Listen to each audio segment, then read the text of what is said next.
Check me out now. Return of the smooth operator. Shawty on repeat. I say sleep later. This another favor. Consider me your neighbor. Lost a lot of fam in pursuit of the paper. She gon' catch the vapors when we slide by. The way I speak my mind, it's like I peak my prime, but I ain't close. I cruise through the night air. Fantasy a dream. Real world is a nightmare. Like Claire battling the brainless. Learn to live shameless. Talk about me a lot, but claim that I'm nameless. You aimless. So I'ma style on them. They washed up. It's a rap. Throw the towel on them. Gaining miles on them. Otakus for the win. Tacos, it depend on the mood that I'm in. Like Finn when it's time for adventure. This some new blue. Get ready to enter my mind for a few. Come and take a ride with the crew. I'ma show you how to recoup days lost when you vibe with the blue. Come vibe with the blue. Yeah. About time to regroup. Fly, got my eyes on the view. Never hear lies, only truth. Realize why they vibe with the blue. Vibe with the blue. Vibe with the blue. Vibe with the blue. Vibe with the blue. Vibe with the blue. Vibe with the blue. Vibe with the blue. Vibe with the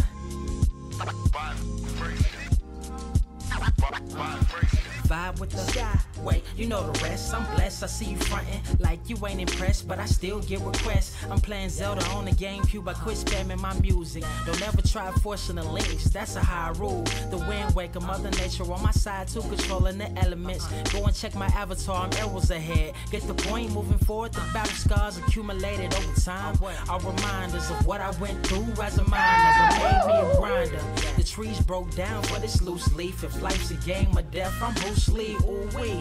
Lose sleep on the regular, trying to get this word out. Then I crash Nebula. Wish I had a very odd parent, maybe two, but it's cool. Everybody pays dues. Now it's time to make moves. Granny didn't raise me to lose. Think I'm in the mood for a cruise. Wanna ride? Come and vibe with the blue. Come vibe with the blue.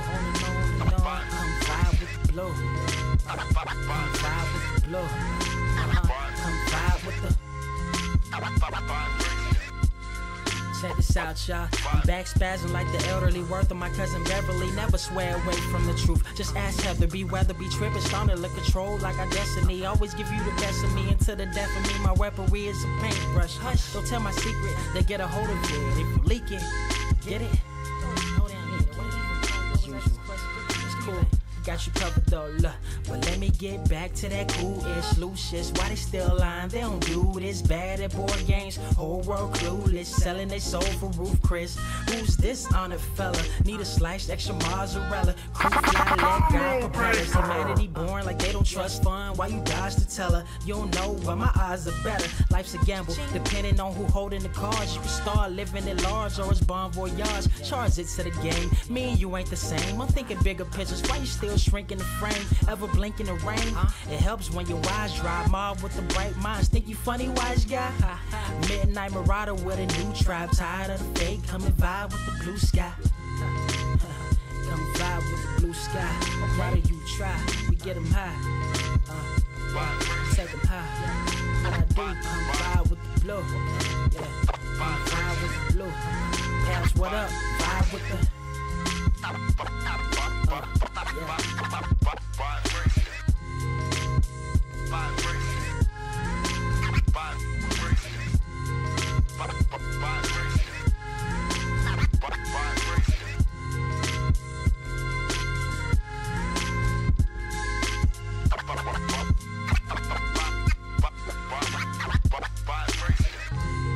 Motherfucker, are you out of your damn mind?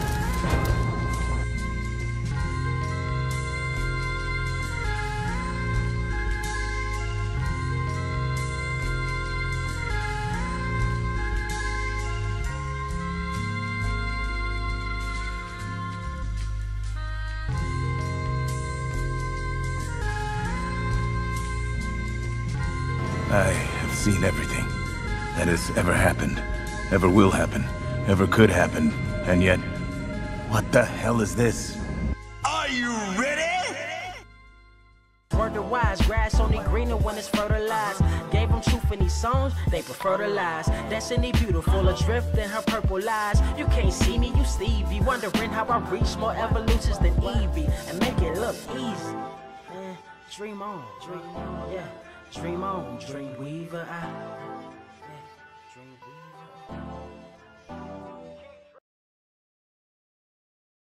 It was the strangest thing. Good morning, America. Good morning, America. My name is Carter, and I present to you Blerd Cave, number 315, starring yours truly, as well as the patriarch of this whole shebang, Ernie Carter, the Blerd Without Fear. #1 comic book media stream in this universe, the ultimate universe, over there in Boom, handling the Power Rangers, over there in IDW, helping Juan Ferreira with them turtles, who I hope stays on that book for more than 12 issues. We have a lot to discuss today, but before we get into that, I want to welcome everybody that's live right now. I'm looking over here because this is where my chat is. I want to welcome everybody that's going to be listening to this on Spotify, Apple Music, or wherever you listen to the Blerd Cave. Just continue to listen to it wherever you listening to it. Ernie, what you over there eating? Before you answer that question.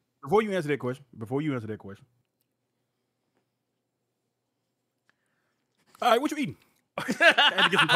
Man, look, it's about to sound disgusting. I don't know, it might sound green as hell, but I'm eating what's this, Chobani. Oh, Chobani's? Yeah, eating some Chobani yogurt. I feel like an old ass man. Have you heard of it was somebody at a comic shop asked me to try these. Have you heard of overnight oats? No. Okay. I know there are probably people in the chat that probably, like the older people, have probably heard of this. Is I did not know this was the thing now.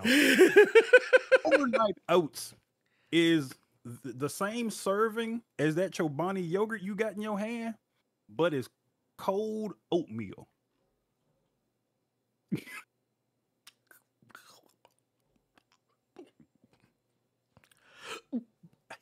Because apparently serve it like that. You can eat it, they serve it like that, so you can eat it like that. But it's the same. It's cold oatmeal, but it's textured like a smoothie to drink or eat. I can't physically throw up in my mouth. Sorry, this is all I could think of. No, I've been trying to, I guess, eat vaguely healthier. But no, this is no secret. It's no secret to Carter. Let me put it like this. I woke up late as fuck. Like, when I say late as fuck, I mean literally like not that very long ago, like as in within the last 20 some odd minutes. Because I did not want to turn that bed loose. And it was one of those situations where when I rolled out of the bed, Cynthia was like, yeah, you might want to grab you like a yogurt or something. Mm-hmm. Yeah, she's like, get you, because she knew I wouldn't have time. She knows I don't like to eat, like eat on camera. I don't mind eating like snacks and shit, but I don't like eating a whole ass meal. I hate it. It's been such an odd thing. I've seen people been doing it on Twitch because Evo is this weekend. Evo started yesterday, so there are a bunch of people like they're watching different streams of different tournaments going on, just going in on food. And Mike, you just smacking. Which already irks me enough, but I'm like, oh, that's okay. So y'all just eating, just okay. See, and and I think like the 1 or 2 times I've ever actually done it. Yeah. And I hate, like I said, I hate doing it. I have to do the Hassan Piker where like y'all just go see my ass like duck down. Yeah. Mysteriously for. Wait a minute, hold up. Decking Out said, hold up. Says it's been a long time. Says did heard about some overnight oats. Dude, I didn't even know that was a thing. I saw an ad for them one time because I think it was around the time I was reading something. I can't remember what I was reading, but it was an ad. Like it was like I thought it was one of the meal services. Okay, and then I'm in the grocery store, And it was right next to the it wasn't Chobani, it was this other kind of yogurt. And I'm just like, overnight oats. And then when you shake it and hear that when you hear that nasty like yogurt sound and you shaking oatmeal, that is nasty, bro. Like I said, I just like hearing that shit. Ooh, man. I do want to try it though, because it was $2. But at the same time, if it's $2, I don't know. I'd rather go to the comic shop and get one of them dollar DC books I ain't never heard of. Like, bruh, what you done said? What you done said, man? Well, what? Okay, one thing real quick. I do want to kind of throw out here. I swear this is a comic book stream, y'all. Man, what you said? Hey, you know what? This is a comic book show. I swear to y'all, it is. I actually, man, I kind of slick want to show you something, but I don't know if I want to risk opening. Well, I could probably open it up. It wouldn't like be that big of a deal. No. It was something related to something you had asked me like a week or two ago. And I thought about. I actually sat down and and came up with here. I'm gonna open it up. I can do it. I can do what the fuck I want. It's my computer. I can do what I want. I was more concerned that it was gonna like. Sometimes I've become like when I was having all those PC issues, I became so paranoid. I became so fucking paranoid that like even with everything being fixed, I'm still worried that if I'm like, oh man, if I open this up, it's probably gonna like, man, it's probably gonna fuck some shit up. Oh yeah, but like yeah, that. no, on mine. Yeah. But no, that said, the where'd it go? I thought I had the thing. No, I actually sat down. And I actually sat down and made the thing that you and I talked about. And not only did I do that, wait, let me do it like this. Here, new layer, and we're gonna put like a white background so you can actually like see. Yes, Jazz, it is Evo time already, and people are low-key upset and low-key nervous about Evo. As they should be. They're upset just because of how expensive everything is, and those payouts still ain't hitting in the FGC. So some people don't even think it's worth it to travel as much as they have to just to win a tournament, and you can't even get some of the money back you spent just taking a trip. Other people are nervous just because of the orange man in office. Some people think that there might be some individuals there that might try to get them, since there are a lot of Hispanic people and this, that, and the third. So it's a lot of nervousness. It's a lot of nervousness all around Evo this year, but people are trying to stay positive and look at all the new games coming out. People get to play that Tokon, the new Marvel fighting game. People get to play the League of Legends joint up there. I thought about going on the last day, but you know what? I thought about going just to experience Evo, but I more so just want to go to Vegas so I can play Uno. I have to try it now since they got that shit at casinos now. I have to try to play Uno in Vegas.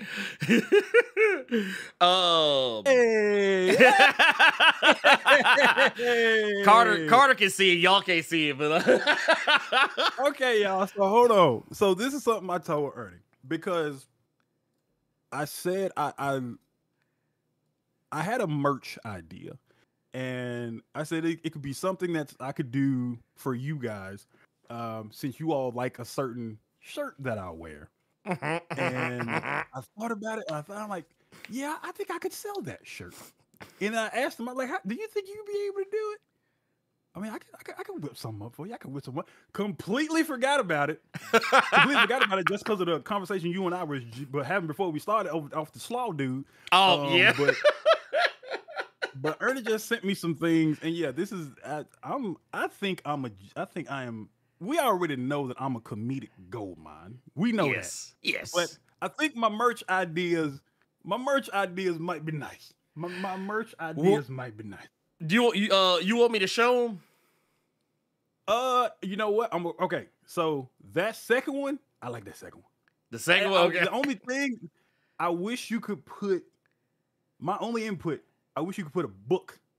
Okay, so for both of them, what I was gonna do, is I was gonna find a graphic of a comic that was open, and like put it to the side, like that's I might just draw it myself. I'm just gonna draw it myself. But yeah. Here was the idea I came to Ernie with, because I was like, I would actually, because I told Ernie, I'll pay you to do this so I can tell it, because I think that's a great idea. But please, Ernie, you want to show him? Yeah. So what I'm about to show y'all is basically I sat down and said, you know what? Let's see if we can replicate something. So I'm gonna show you guys. So basically, yeah, this is in reference to the Only Hands t-shirt. But we decided to take it a step further. So here, I'm gonna show you the first one, then I'm gonna show you the second one. Yeah. So this is the first one. So I took the old, this is the original OnlyFans. This is the original OnlyFans logo. I just basically took it and flipped it and made it for Only Comics. And then I took because OnlyFans has a newer logo now. And I was like, you know what? I wonder if I could pull it off with theirs. I couldn't get the font just right, but I actually might go in and tweak it just a little bit because it's actually almost perfect. The only thing that isn't, the Y. The Y is actually different than the one they use, but I can draw that in. Like, I can actually, draw that. I just have to sit down and do it. But, basically... And then, I want to get, because they have a new logo as well. I want to take that and, put that in there off to the side and then, go from there. But, yeah, like I said... previous one, so I'm going to ask you all, just you all watching right now, when you all listening, I'll post it somewhere. But y'all wouldn't buy that from your boys? Y'all wouldn't? Y'all wouldn't? I'm just saying. I mean, look. We got them. Am I not good? Am I not? Does that not look? You had to be making that and was like, yeah, that's actually that's cool. bad. No, when I was because I had my fucking programs and shit open. I was just lining shit up, and I was like, damn. I was like, actually, it's kind of cold. Yeah, actually, book it, Vince. Book it. Just let me know if I'm looking. Just book it, Vince. I know Tizzy saying, I don't know, man. I'm gonna tell you something. I have worn that Only Hand shirt out in public, and I have gotten so many fucking just good comments about it, asking me where I got it. They want to get it like you all do. So I feel like Only Comics would. I feel like that's a good one. Yeah. I thought so. I feel like that's a good one. I thought we had a little nice one. Yeah. Real quick though, before I forget, this is a joke we've been running all night last night. Bone Factory with the Tuesday. Anyone know if Robo's streaming tonight? Because Robo was stream last night. He fell asleep.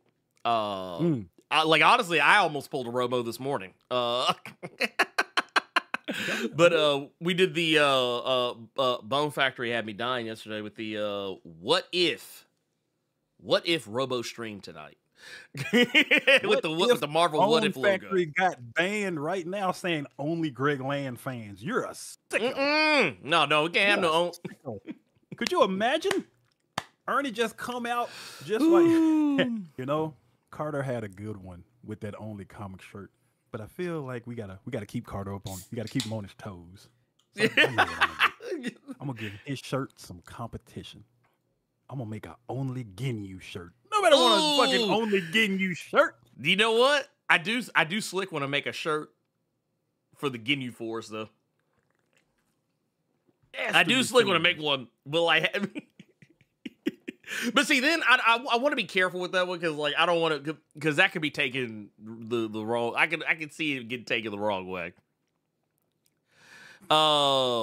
But only lands. Oh only lands. No. Oh, bro. We got Bearzilla 1998 with the fives as Superman about to be King Alpha, the Dark Side's King Omega. Is he says it's dumb, but I'll live with it. Well, here's the thing. Oh, bro. We don't know who's gonna win. Mm-hmm. We do not know who is going to win. Yeah. But I do find it interesting that we don't know where Superman actually is in the bracket. I actually do find that quite hilarious. He could one-shot a nice little portion of the people in the first round, but I don't want to get to that right now because the one thing that you and I have not discussed that I would like us to discuss a little bit. Eisner Awards. Yes, sir. Eisner Awards did happen at San Diego Comic-Con, and some of you all have some new stories you should check out because a lot of these winners there were some winners I had never heard of their books, and that makes me want to go check out their books to see what all the fuss is about. So, no, same. Fuck it. Let's here. This is like just a full rundown. Here's the because I found one myself. Yeah, I'm looking here on Bleeding Cool. Here, let me pull this up, and we'll take a look at this. So first and foremost, let's do. We have got Best New Series. Yes. Ooh. Look, y'all about to hear this woman name a lot. Surprise of no one. Yeah, right? You know what? No. I actually will take back what I just said. Seeing that stiff competition of those nominees. Oh, man. Because for everyone that doesn't know, for everybody that's listening, Eisner Awards happened at San Diego Comic-Con again. And the winner of Best New Series, the Eisner Award winning Kelly Thompson, who we were talking about last week, is going to be taking over Buffy and Angel over there at Dynamite. Kelly Thompson won Best New Series with Absolute Wonder Woman, the Bloodline owned Absolute Wonder Woman. But the competition that she was going against was steep, boy. Easy. She was going up against Absolute Batman from Scott Snyder. She was going up against Minor Arcana from Jeff Lemire. The Pedestrian by former IGN Joey Esposito. She was going against the Power Fantasy and Uncanny Valley, and still with one good arm, Absolute Wonder Woman pulled out that dub. So that's always fun. Always fun. Imagine having the cachet. Imagine having the cachet to be able to say, you beat Scott Snyder, Jeff Lemire, Karen Gillan, and Tony Fleeks, Joey Esposito in the same category. In the same category. You reached in that bag of hers and pulled out a W. That's what she pulled. Oh, yeah. Dude, look, I'm not going to lie. Pulled out a dub. Look, Kelly Thompson, I'm not locked in here with you. Y'all locked in here with me. Yes, you're absolutely right. This just confirms it now. The Absolute Wonder Woman is head of the table. Oh, yeah. She absolutely is, dog. Bro, dude, like, wait a minute. Look, no lies detected. No lies. Oh, and also no lies detected. Solo 4 bosses in Elden Comics ring. Man, look, man. You know what it was? Remember on Bloodborne, when you fight the shadows of Yharnam? Yes. When you walk in that one room and all of a sudden you just see 3 motherfuckers come running out. Motherfuckers just pop up. And you like, oh shit, hold on. God you damn, got one trying to set your ass on fire. You got one with a obnoxiously long sword poking from across. And the snake arm. We really got to get back on Bloodborne at some point. We've been talking about that for years now because Ernie wants the platinum in that game. I do, but man. So much other shit has happened where we keep putting it off. But all you got to do is kill it. Did you even want the platinum, or did you just no? It wasn't. No, it wasn't the plat. You just wanted to kill that lady in white. You just wanted to be done with that lady in white in the challenge dungeon. Well, thing is, killing the lady in white will give me the platinum because it's like the one thing I haven't done. It's the one thing that I haven't, and because it's like you have to like go through all these checks and balances or whatever the fuck to get to her. But yeah, it's challenge done. Yeah, it's like you got to do all the chalice dungeons. And basically, I forget where I am, but I'm pretty deep in the chalice dungeons. So I had found like I guess the right seed or whatever. But anyway, yes. Absolute Wonder Woman, best new series, and for all of you all that have not yet read it, you will be happy to know it's coming out next week in trade. Oh, and Ernie, one other thing I didn't tell you, DC is doing the same day thing, so it's coming out in trade and hardcover. Okay, for you. So, I like that. I see because I don't like that shit where they like be like, man, we bring out a trade in October, y'all get the hardcover next summer. What? What is that? That's how they do. No, that's how the motherfuckers will do. They'll be like, man, oh yeah, dude, check this out, man. We dropping the trade for One World Under Doom in December, but yeah, y'all can get the hardcover in summer 2070 or 2027. Oh no, I'm gonna get real mad when they finally collect all the Ultimate stuff because they released them as trades first. I'm gonna be real mad when they just re-release the motherfuckers and just complete collection trades or whatever the fuck. Yes, but best new best limited. Oh yeah, limited series, Zatanna. Bring Down the House, which was a Black Label series from Mariko Tamaki, 5 issues. I have not read that. Yeah, I think because I was reading Black Canary, and I said I was going to read Zatanna afterwards, and then other shit came. But I do know about that book, and I want to read more Zatanna.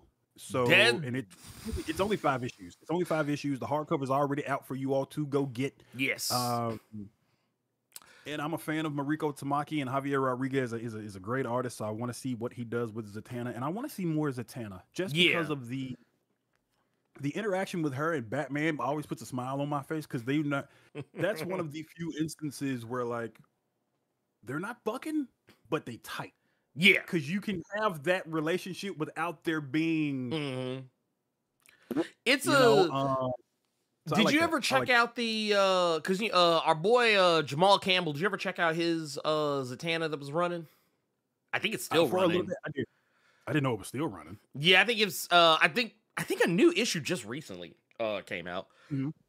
I'd have to double check myself, but no, this is another situation where we're talking stiff competition. Stiff competition because you've got Alan Scott Green Lantern, that's Tim Sheridan, and Cian Torme, and you got Animal Pound, which by the way, I don't know if you've read Animal Pound. That shit's fire. Okay. It's basically like kind of in the same vein of like Stray Dogs and Feral, but not cute. Oh, not cute. Okay. Like it's not like it ain't got that Trish Forstner art that kind of disarms you. It's like it goes a little bit more for realism. But yeah, Animal Pound's great. The Deviant, James Simon IV, Joshua Hickson. You got Helen of Windhorn, which I had actually not read. Which that's crazy. Mariko beat Tom King not once, but twice in the same category. She's like, "Nah, get your ass back down. get your." I said, "Get back down." And then you got Rare Flavors. I haven't read Rare Flavors, but that's Ram V and Philippe Andrade over at Boom Studios. That I'm not gonna lie, like this. So these two that we've just talked about, the best new series, best limited series, those two are categories that I feel like those are unique W's just because of the caliber of people who were in that with you. But also, in the case of the best limited series, the caliber of people who were in you and the caliber of the motherfucker that was in there twice. Because Tom King is no slouch, okay?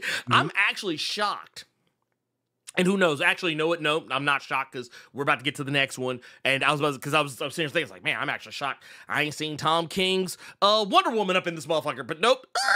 So here's okay. So boy, so best continuing series was the Santos Sisters by Greg and Fock. Now here's the thing. It's from an imprint called Floating World. Here's my thing. I have never fucking heard of this book before in my life. Oh, I've never heard of this book. I looked it up. They're selling it like collected on its own little website. I was able to see a little bit of it, and it's more so taking. It seems like it's satire, but it's done in the Archie format.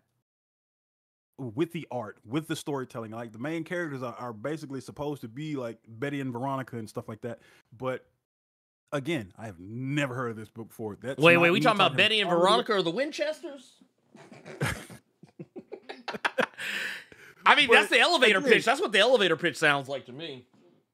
And I had never heard of this book, but I'm like, God damn, this book must be serious business. If it beat Department of Truth, it beat Detective Comics, it beat Ryan North's Fantastic Four, it beat Hickman's Spider-Man, Wonder Woman by Tom King. Yeah, I got questions. I need to see this.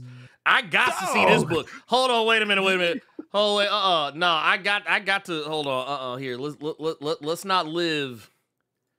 That was my whole thing. Okay, just based on that's the book. Okay, yeah, I ain't gonna lie. I gotta check this out. I gotta check this out. This beat it, but I said, okay, I need to read this there because just off of that look, I said, ain't no way. Okay, you know what? I'm not gonna hold you. This is me being completely honest. I saw that right there. Oh yeah, no, this Archie like a motherfucker. This Archie like a goddamn motherfucker. Yeah, okay, okay. You know what? I'ma fuck with it. Because you know what? I'm not gonna hold you. So okay, I knew based off the name. I said, oh, this is like some Latina. This might be like some Latina sisters like doing their thing. But look, wait a minute. Wait, why do I expect for one of these motherfuckers to mid-fight jump on the wall and just start woo? Yo. Wait. Why do I expect when one of the masks break? Yeah. My beautiful face is ruined. You bitch, I'll make you suffer. But again, I was able to read a little bit of it, and it's the art when you open the book is legit just Archie.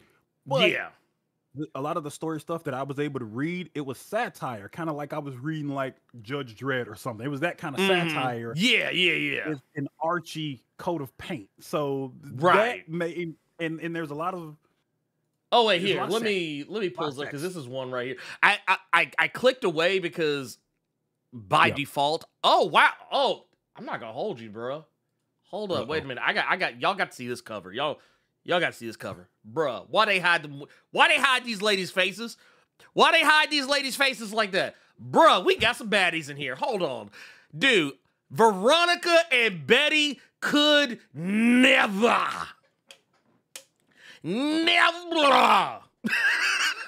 Wait. Hold on. I got a question, man. Look, man, dark skin over here looking kind of. Wait. So here's a question I gotta ask. Look. Man, dude, I ain't gonna lie, this kind of nasty work. See, you know they're supposed to be like Betty and Veronica. So why the light skinned Latina Betty, the dark skinned Latina Veronica? I got some questions over here now. I got questions. But yeah. But from the little bit I saw, I was tripping off that book from the little bit I saw. But I need to read more of it. So I'm gonna actually that's something I'm gonna do after we're done with the cave today. I was going to see if I could go see if my LCS has this book because I was going to actually pick this Santos. How long does this run? How long is this running? I don't know. I genuinely do not know. I was going to see if my LCS had that and that Zatanna because I need an excuse to go to my shop anyway. But I'm going to pick these up. I'm going to pick these both up. I see like volume 1. I see them talking about like volume 1. I want to see like, and I see like here, let's. because I could barely find stuff on it too. So I thought it was like one of them Kickstarters where they only release them as Kickstarters in complete collections like that. Because I hadn't seen a single issue anywhere. Oh, I'm gonna mute this in case, because I want to see if this is like someone like. Let's see. Oh, dude, actually, yeah, here. Let's look at this. Here, let's look at this on actual. Oh God, Jesus Christ, that was a little bit louder than I was expecting. Good Lord. Excusez-moi. So here, let's run it back. Let's not live in ignorance. Let's watch something. Coming soon from Fantagraphics, the Santos Sisters Volume 1 hardcover collection. Compiling issues 1 to 5 of the hit indie comic book series. Join Amber and Alana, two Lord have girls mercy, with extraordinary powers, as they fight crime, date dumb guys, and try to stay sane in a world full of assassins, zombies, crazy ex-girlfriends, and more. A mix of Archie comics meet Love and Rockets, with a healthy dose of kick-ass action. Pre-order your copy today. I ain't gonna lie. It took a minute for that beat to get good. Man, right? Look, I'm here. Like, hold on, let me get. Look, I feel like I'm in the barrio. Let's go. Like, it took a good minute because that shit was nasty until that beat dropped. I'm not gonna hold you.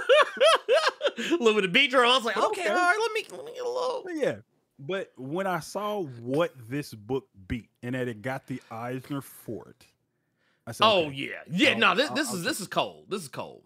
Like, yeah, I'll pick this up. You know what it is? It pisses me off, but it also makes me happy at the same time because, like, because you're discovering something that you wish you knew about before. Hell yeah! It got like, why is nobody talking about this? Right? Because and see, and that's why and sometimes y'all probably heard me say this in the past. We've talked about the Eisners. We talk about like, man, dude, who was talking about this book? But it's not like. Who's talking about this book like is in like, man, ain't nobody checking for this. It's like, why was no one advertising this? Like when a book is this good, I'm sorry, you need to be advertised. It just like, especially if you know your book is getting that kind of glaze. Yeah. Like I need to know who publishes this so we can go upside their head. That's where I'm at with it. I would agree with that. So be it. But that said, we've got another. We still got some more. I want to put a little extra respect on this because this is actually going to be one that's a little near and dear to my heart. Not because I read the book, but because I actually am going to read the book. But more because of the cachet of this writer and what he is going to be working on next. And that is the best graphic album, best new graphic album. And that is the winner being Lunar New Year Love Story by Jean Luen Yang and Lei Yuyin Pham. This reason why I bring this up is because Jean Luen Yang is the guy that's taking over for Jason Aaron on TMNT. He is the heir apparent and also the first person of Asian descent to write Ninja Turtles. Which sounds insane. I didn't know he was taking over. I know the name because I read New Superman when he did the I cannot remember that young man's name. The Superman of like Japan with the yin yang s. He wrote that book. Yeah. And I think there's something. And the more, not the old, obviously, but the more recent Superman versus the Klan. Okay. He did. That's another of his that he's done like more recently. But yeah. So I'm here. Look. I'm here for it. I'd love to see shit like this. I didn't know he wrote Terrifics. Yeah, it was the not the so okay, the way they did it was he took over on the back half. Okay. Because Jeff Lemire did the first half, and then the back, like I think Jeff Lemire did like the first 12, 15 issues, and then Gene took over after, which to be fair, the only criticism I have of Gene's Terrifics is that there is a plot point that in a roundabout way, he kind of slick rehashes that Jeff Lemire had already done, but he does it in a different enough way that I'm kind of like, okay, whatever. Like, case in point, there's a point earlier in the series where the Terrifics fight a carbon copy of themselves from like a multiversal carbon copy, and I think they're called I keep getting them mixed up because there's one that's called the Terribles, and then there's one that's called like something else that's kind of vaguely similar, but instead of being multiversal variants, they're Bizarros, basically. They're basically Bizarros. Okay. But yeah, it was still good. It was still fire. It just, I was like, oh, okay, we kind of already did this. But no, he's good though. He's really good. I like him. He's quickly become a favorite of mine. I'll also be honest, I don't really know a lot about the rest of some of these books, but the fact that they made it is kind of big in and of itself. Some of the rest of these too, like best reality-based work, Suffrage Song, The Haunted History of Gender, Race, and Voting Rights in the U.S. by Caitlin Cass. That's something I want to check out because, well, from Fantagraphics, which is where Santos Sisters is from, and I've never heard of this. Yeah, before. Like I think here's what I think needs to happen. I think these people need better publicity. Yeah. Because Y2 News was talking about Dr. Dread. Yeah, it was DC's Dr. Dread, who was legally distinct Dr. Doom. Gotcha. But yes, I want to see more about these. But like, yeah, there's some really good shit in here. We've also got I know you were giddy because I saw what won best anthology. And I know that put a big ass shit eating on your face. He hasn't found it yet, but it's down here towards the it's down. I think it should be down here towards the bottom, unless like they did it weird. Or I think they did it weird. Okay, first off, no, stop the press. First off, who thought they were gonna beat the GOAT? Who thought they were gonna beat the GOAT? As soon as I saw who won the Eisner for best coloring, and I mean, it's like, come on, y'all. I said, duh, out loud. Look, I'm not trying to shade nobody else on this list, but Jordy, look, I love how, look at the, okay, first off, look at the credits. Absolutely. You would have thought those was other nominees. No, it's the book like, Jordy is on. Psych. No, they got it was an Absolute Wonder Woman, Birds of Prey, John Constantine, Hellblazer, Dead in America, The Nice House by the Sea, City Beneath Her Feet, The Exorcism at 1600 Pen, and G.I. Joe, and Duke. I was like, God damn! I was like, Jordy, stop! Stop! You don't even need to do that many books to keep winning. But shout out to the GOAT. Shout out to the color GOAT, Jordy Belair. She is consistently out here. We've also got this one right here made me smile. Because you know who Bilkis is, right? That's Supergirl. That's Supergirl, Woman of Tomorrow. Yep. Look, and out here beating Nick Drake, putting hands on Nick Dragott out here. Ain't this about a? Yep. I did laugh at Eduardo Rizzo. They got an Eisner for a distillery book. So like, oh boy. The only distillery book that was on this thing, bruh. And it's a book I don't see anybody buy, but I'm happy the artist got recognition for it. Bruh. It's a distillery book from Brian Azzarello. Ain't nobody read that book. Nah, stop. Wait, I do say this one. The best comics related book. This, I'm not gonna lie, I'm kind of interested in this just because of the title more than anything else, and also we're talking about Fantagraphics again. Tell me a story where the bad girl wins. The life and art of Barbara Sherman. I'm actually kind of interested in that. Not gonna hold you. Yeah. Here, we're gonna jump around a little bit because, like I said, there's okay. First off, come on now, we knew. We knew. Yeah. I see that motherfucker's name everywhere. everywhere. Because I used to get him confused with Clayton Crane a lot. Oh yeah. But yeah, Clayton Cowles is everywhere. I don't see it if you keep scrolling here. You see here. Oh yeah. What I was alluding to earlier, best. Oh best man, my Tula boy Lotay. didn't win. Damn, My boy Tula didn't Lotay, win.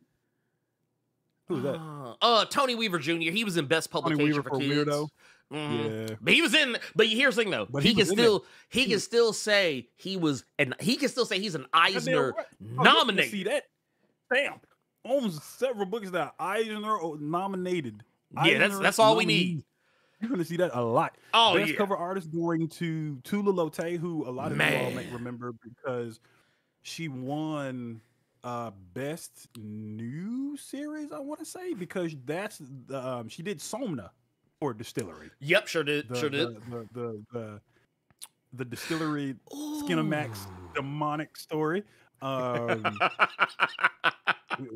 can't really talk about Somna. Nah, we can't. We can't talk about that. We can't talk about that shit at all. Oh, yeah, damn. But yeah, she got 2 Eisner. That's dope. I'm That here is really for dope. it. Dude, you know what? I'm kind of tripping because like down here, once again, man, best writer artist right here. Yeah, and this is for people who like literally they're doing like both. If anyone's confused, someone who is both writer and artist of a series. I always love seeing shit like this. Like Sanford Green. Yeah, like Sanford Green. Literally, Hickman. It wasn't just Hickman. right? Wait a minute. Hickman's Doom. Like, stop, y'all, stop. Anyway. Look, wait. I was a little bit behind on this, but this is very true. 5 best colors in comics: Jordy, and Jordy. That is not how Carter Presents feels. That is not how the Blerd Without Fear feels. We know that there are several comic colorists in the business that are fantastic, and those are not our words at all. Those are not our words. Don't come at us. There's a member of the chat. That is not the word of Blerd Without Fear and Blerd Cave Incorporated. Thank you. No, but it's still fucking hilarious.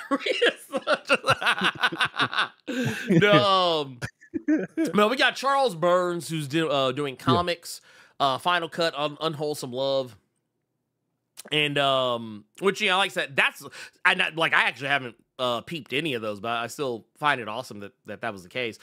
Best writer overall, Gene back again. It's boy. But just here's seeing those names, bruh. Let me put some respect on this real quick. Gene said, "Kelly, I'ma see you coming in here and putting hands on everybody." He said, "I got to do what you did." This is a goddamn Iron Man match that Gene ran into, or like a War Games match this motherfucker ran into, because this man is up against Tom King, Ram V, Kelly, the Tribal Chief Thompson, and James Tynan IV. No slouches amongst them.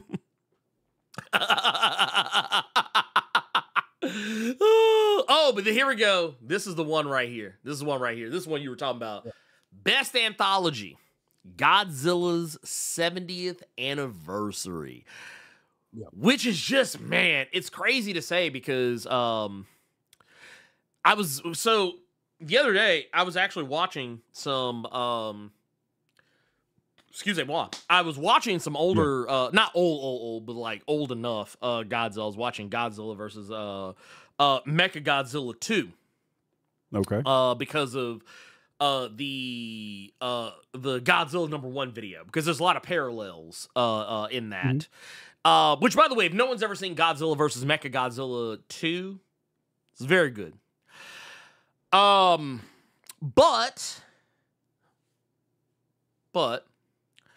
yeah. I was thinking about, I was like, dude, 70 years, man, that's a long ass time. And I really appreciate how much respect Godzilla has been getting over at IDW, but also just in general, like everybody's literally putting out Godzilla shit right now. Hell, Godzilla showed up in Kaiju Kaiju number 8, or it wasn't really Godzilla, but like something Godzilla, like legally distinct Godzilla.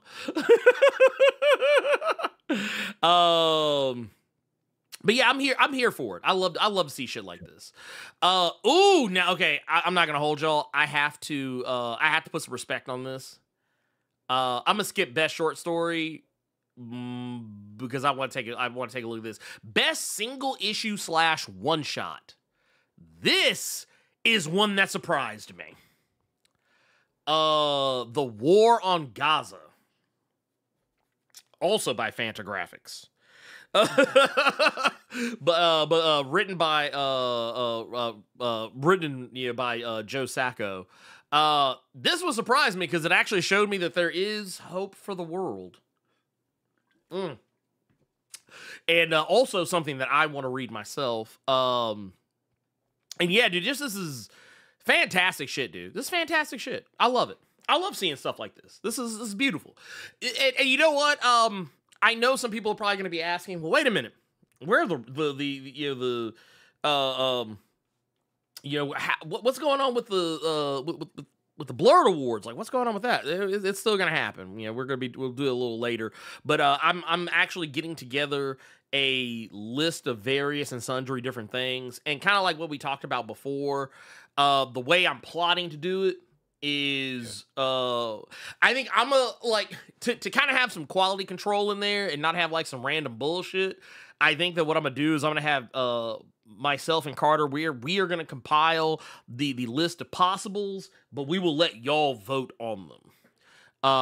That way we don't have no random. I don't want to run into the situation I ran into yesterday where motherfuckers given the most vanilla. Hey, who are your favorite comic characters? Just name like the 5 comic characters that everybody names. So like... here's the thing. This is what he's trying to tell y'all. Okay, it will be figured out. It will be done by you all. So if there are any Indiana Jones incidents that happened during the Blerd Awards, you have no one to blame but yourselves. Right, exactly. No. Look, it's gonna be some motherfuckers coming and talking about some. Yeah, man. See, y'all don't know nothing about that. What nasty book can we? Look, it's gonna be motherfuckers trying to. It's gonna be motherfuckers trying to make all. Was it 50 current running X titles? The number 1 books. I'll be like, nah, I can't have it. I can't have it. I cannot have it. Speaking of, so there's another omnibus coming out next year. Ooh. It's the X-Men Messiah trilogy. Oh my god. But here's the thing with it. What the book has in it is ass backwards. And it was number 47 on the poll. But the book that has the Messiah stuff in it in the proper order was number 6. And they putting out the one that was ranked number 47. Another thing, let me just tell you.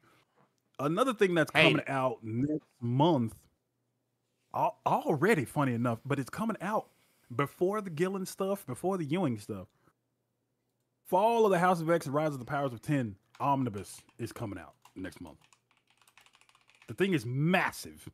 We're doing the fall already. Dawn ain't even done being collected, none of that.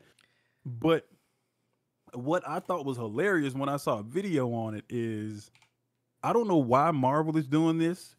DC has done that shit too, but it's more stuck in my head because because of something I just read where Marvel did it. Mm. It's not in story order, if that makes sense. So Fall of the House of X, Rise of the Powers of 10, it's not in the order that shit happened in the story. It's just, all right, here are them X-Men issues, here are them Excalibur issues, here are the Marauder issue. So you would basically have to read that massive ass omnibus, get to a certain point, lift them goddamn pages up, go to another part, read that part, go to this page, and then you can read that part. Like, and the only reason that's stuck in my head is because Devil's Reign did that. I was reading the Devil's Reign omnibus, and instead of the Devil's Reign omnibus being like okay, here you go, Ernie. Devil's Reign issue 1, and then you had like Daredevil happen. Then you had like the Superior 4 book happen. Then you had Luke Cage happen, and then you could say issue 2, and then issue 3, and then there was another side tie-in book happen. And then there was another tie-in book that happened. What Devil's Reign did was, here's all of Devil's Reign 5 issues, and here are all them tie-ins. So when you finish with the story of Devil's Reign, you read the tie. Oh, this, and it tells you, hey, this tie-in took place during issue 1. Well, why didn't you just put it right there? I ain't gonna lie, I'm about sick of some of these folks. With the goddamn. I need volume on my mic. Y'all can hear me? Hold on, wait. You should be pretty. Say something. I should be fine, right? Saying something. Yeah, I'm gonna turn you up a little bit. I'm gonna turn you up just a little bit. Okay, you said so. X-Men Red and Immortal X-Men is just in the waiting room. They coming out, but for whatever reason, I think only who did X-Men Red? That was Al Ewing. Ewing. That was Ewing. So Gillen's is coming out, or you said Al Ewing, excuse me. Yeah. Ewing's is coming out like the end of the year, maybe, if I remember it correctly. But Gillen's either hasn't been announced or it ain't coming out till next year. I don't like how they do that shit. You get involved next week. I don't like that shit. I hate how they. I really do hate how they do that shit. It pisses me off. There's a very strange thing. It's a very strange thing. I don't like it. I don't like it at all. Yeah. Let me you know what? I forgot to open this up and double check it, but okay. Here we go. Okay, cool. We're good. Let's take a peek. I want to take a peek at some other ish that we got going on that came from out of SDCC, some stuff that we didn't really get to talk about. So apparently, it sounds like Void Rivals is ending. Maybe. Ooh. Are you all right? Are you okay? Man, I don't know, man. I don't know. I'm going down. You just sing that just for no reason. Like walking down the wait. Why is it I'm walking down the steps like Mary J? Just because you ain't around. Look, but no, it from what I understand, I think it's just the arc. I think it might just be the arc, maybe. Because I've seen the solicits for Void Rivals number 24. It basically says end of story arc. It doesn't say like end of series or anything like that. That's but how you trying to make yourself feel better. That's Coat. It's Coat. Kirkman said you got a choice. Either I stay over here or I do the Transformer. Which one you want, bald black man? Which one you want? Which one you want? He's like, you can only get one. Both. You get one. You can only get one. He's a choose. Look. Why is it that I feel like I'm not trying to say it's what Robert Kirkman said, but I feel like that motherfucker literally like pick one, nigga.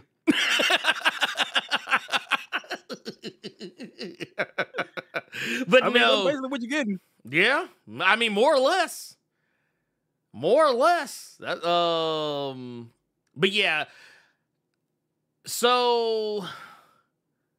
Yeah, basically, it's not so much that it's ending. I actually do have confirmation. It's just the end of a story arc. But still, I can't help but fear that Void Rivals is going to wind up falling to the back of the pack now that Robert Kirkman is going to be writing the Transformers proper.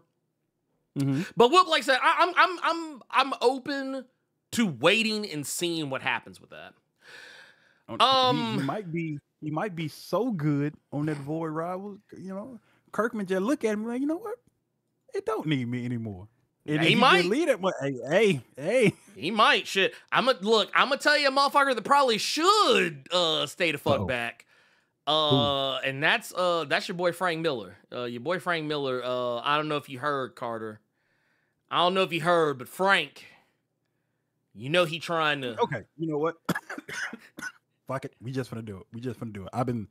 So Frank has been in the news because a cover came out of his with Deadpool Batman, the Marvel DC book, the one shot that both companies are doing. And a cover came out of Frank Miller's of Wolverine and Batman going at it. And I saw a lot of discourse. I saw a lot of people saying collectively, same thing I said when I saw this cover. Yuck. So that was the first thing I heard. Second thing I heard was, can somebody please come get Frank? Can somebody please sit Frank down somewhere? And then another thing I heard was, it's just not your cup of tea. That's a you problem. This art looks great. Another thing I saw was, and this is the one I agree with. Can Marvel and DC please stop wheeling Frank Miller out real quick? Can y'all just leave that man alone? Can y'all just stop dragging that corpse out, doing whatever Dr. Voodoo spells y'all got to do to uproot this man so he can pump out some nasty covers for y'all? Can Marvel and DC both? Can y'all stop doing that? Let that man sit on his residuals, which I'm assuming he has a lot. But can we stop? Can we stop? Man said, Francis, why? Can we stop? Wait, I take back all the critiques I have for John Romita Jr. I mean, here's the thing. I'm not gonna. Look. I don't think. Okay, in a vacuum, I think the cover is fine. However, I would not make this a cover A. That's just me. I wouldn't make it a cover A. I wouldn't make this a cover, period. Okay? No. This could have been just a nice little commission he wanted to do just for the one time. But can we just let that man sit on Sin City, Dark Knight Return, Spirit, whatever the hell else? Can we just let him sit and just ride off into the sunset? Can we just let him sit on the classics that he has and stop doing them Naruto jutsus real quick and uprooting this man so he can pump out another cover? Because I'm scared to know how much work it took just for this. Well, I think, you know, I would be fine if Frank Miller just wrote. I'll just put it like that. I just don't want, I don't want, nor do I have need of a, I don't have want of or need of a cover from Frank Miller. That's just me. Like, I know, like, and this is just my personal preference. I just don't care. Like, I like Frank Miller as a writer, you know, most of the time, but like as an artist, he has rarely, if ever, been my personal cup of tea. And like, those people that swear that there is nothing wrong with this, let Frank Miller do whatever he wants to do. I would love to see more art from him. That's them same old ass people that want that Indiana Jones omnibus and shit right there. Yeah. Sit y'all goofy ass down somewhere. Stop. Yeah, all this. There's nothing wrong with that. It's just his style. You may not enjoy his all the excuses in the book. Like, can we stop? And not only that, let him chill. Not only that, but let him watch Home Shopping Network. You got to be watching QVC. Let him grill with his Hawaiian shirt and his open-toed Crocs. Just let him chill. Oh God, please. I just I can't I can't get jiggy with that. I can't get jiggy with that cover. I'm sorry. Well, basically, okay, so here's the good news. It's just a variant cover, but still, and this is something even the article I was reading about this in even kind of pointed out that like even if you go by like Frank Miller standards, like his style has not dramatically, but it's like it's changed enough where like it's not it's not hitting the way it used to. It's been because I remember old Frank Miller art, and I was like, dude, I don't remember looking quite like this, but like, yeah, I mean, it's you know what he has? It just came to me. It's I feel like it's these companies, it's Marvel and DC's fault. It's Ric Flair syndrome. Oh yeah, they don't let that motherfucker retire. Literally Ric Flair syndrome. Should have retired ages ago. Should have set his ass down somewhere, but he keep going and he keep going and he keep going, and that legacy is slowly. Ric Flair. Ric Flair. Sit down. Ric Flair retired how many times? Like, that man have a retirement from every company. Like, dude, it's like, do you really want to see your star player in old age, in their old age, when it's clear they ain't got it no more, and you just want to put him on a team so you can say that he is on that team? Like, come on, man. Yeah, like, stop. No, that's a no for me, dog. That's a hard no from me. Well, and I'll take you to this next one. Mm-hmm. Let me get this out of the way. So you know, one of the books that you and I have talked about before. Mm-hmm. Yeah, we were talking about. Yeah, we always talk about like the Disney villains. We always talk about the Disney villain stuff. Apparently, we got a new one. We got a new one coming. But and I say new one, but it's actually more like a re-up. It's more of a re-up. And I say that because so one of the books that you know I would talk about sometimes is the Maleficent book. Yeah. Well, we know we got another Maleficent. We got Maleficent Volume 2. Okay. Now this time it's not going to be Sue Lee writing it. Mm-hmm. It's actually going to be friend of the channel. Sue Lee's also a friend of the channel, but now it's going to be Paulina Ganesha, who if that name sounds familiar, it's because Paulina was originally the artist working with Kelly Thompson on Powerpuff Girls, but more recently has taken over as writer of Powerpuff Girls. Well, Dynamite is giving Paulina another title, and it's this one. Paulina is going to be doing the writing for this one, and I'm really excited for it because Paulina has been one of those people who has been she's been really impressing me lately with like, and because it's one of those things where like it's not to say she has never written before. She has written before, but like it was always for like titles that like either or actually I think for the most part she was doing like herself, like it was indie titles that she was putting her steam behind.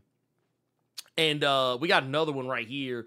Also, I actually really like this cover right here. This is actually pretty cool. That's the hard cover right there. That's the trade cover right there. Yeah, that's gotta be the one. That's gotta be the one.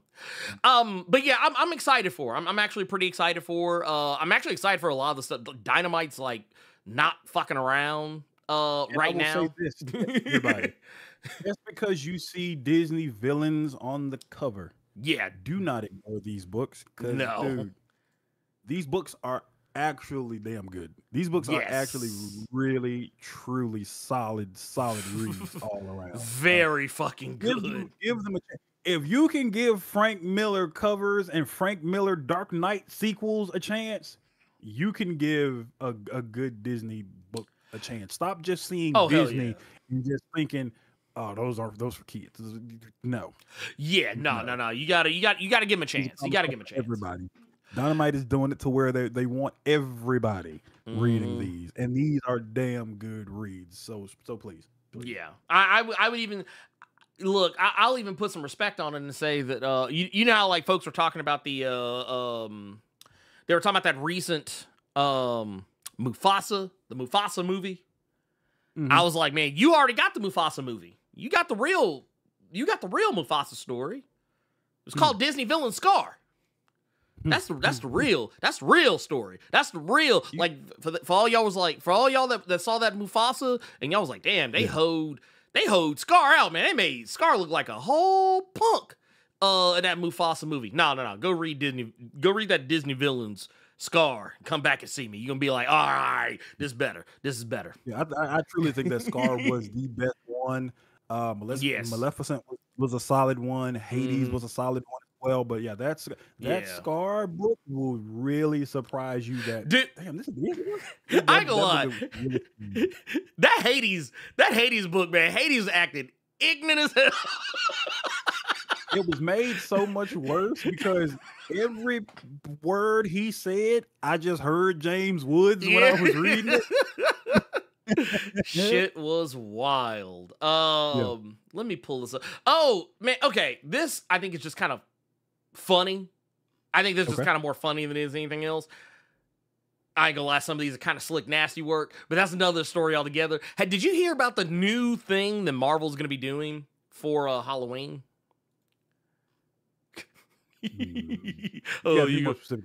So what they're going to be doing, they're going to be doing some Halloween mask variant covers.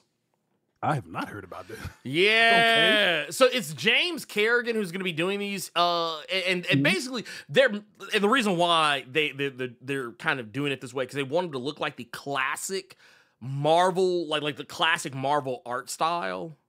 Yeah. But, and this is the part that's kind of nasty though. Okay. Because basically they're like, well, you're gonna have to fuck up a cover. You're gonna have to cut up a book. That is like, it's not like a thing that's separate. It's not like it's not like, oh, you buy the comic and there's like a like it's in a poly bag that's got an extra little thing inside. No. Right. Basically, what they saying is, you got to treat this shit like you a fucking sneakerhead. You got to buy one to rock and one to stock. I mean, you got to do that anyway with James Tynion and that Exquisite Corpses, since it got the fucking card in the dead middle back of the cover. Dude, straight up. And then, so check this out. So this is what we got. So these are the covers. You're gonna have the Amazing Spider-Man, obviously. Mm-hmm. Which will have Spider-Man's face on it. You also have the event. I thought this one was pretty strange. It's like they put Beast. They put Beast on the Avengers, which I mean he is an Avenger, but I mean I just thought it was kind of like, I don't know, it seemed like a strange choice. I was like, I feel like there are other characters you could put on there. And this is me giving them rope. Maybe it's because the current Beast is that Beast. Maybe that's I guess. Again, that is me just giving them rope. I know goddamn well that's not the case. We have to drive around the block. We have to circle the block to make this happen. But no, they got a Magneto one for X-Men of the Apocalypse Alpha. Number 1. Captain America, obviously. One World Under Doom, number 7 is going to have Dr. Doom, obviously. And apparently Amazing Spider-Man number 12 will have Green Goblin, because they release that book, I think, bi-weekly, I feel like. So you'll get 2 of those in the same month. Deadpool Wolverine is going to have the original. Dude, that is not. I forgot about that one. Good God. That is the worst Wolverine. Fantastic Four is going to have the Thing. You have the Hulk and Incredible Hulk, of course, obviously. Black Panther, The World to Come. They're going to give you T'Challa. T'Challa.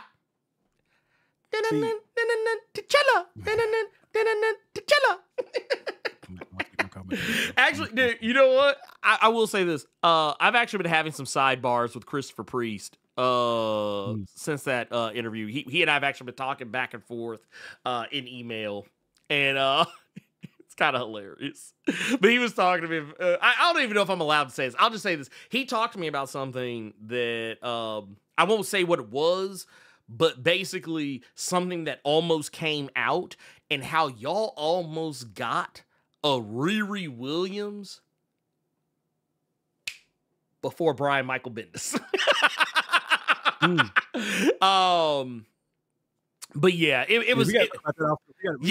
You and I talk about. We'll talk about this off camera because I don't know how much I can say about that shit. But I'll just say, I got to see a little taste of it. I got to see a little taste of it. And it was crazy. But no, to get back to it. Look, also, we got yellow Daredevil. They got Daredevil. I see you right here. Yeah, out here in the mustard. Got the mustard on.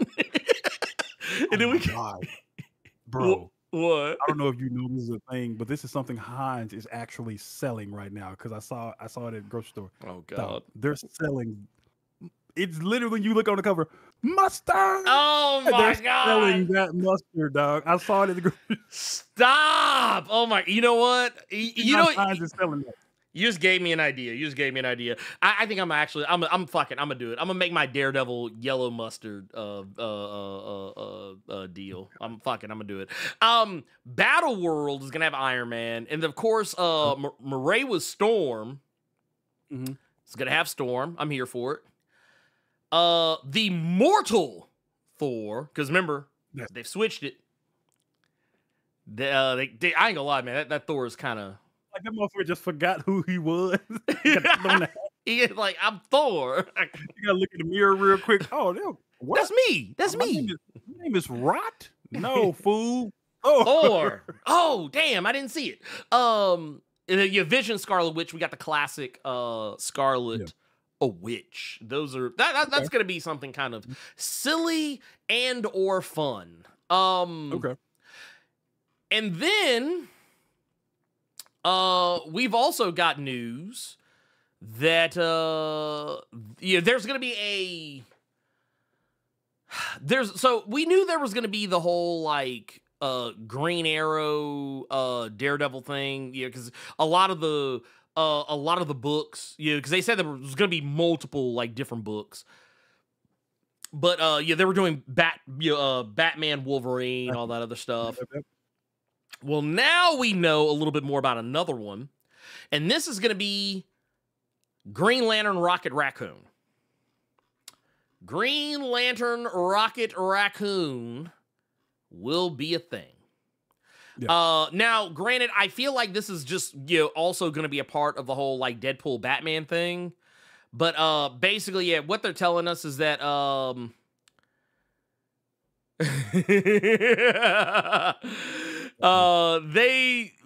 it's interesting. It's interesting. So here, let me pull this up so you can see it. Okay.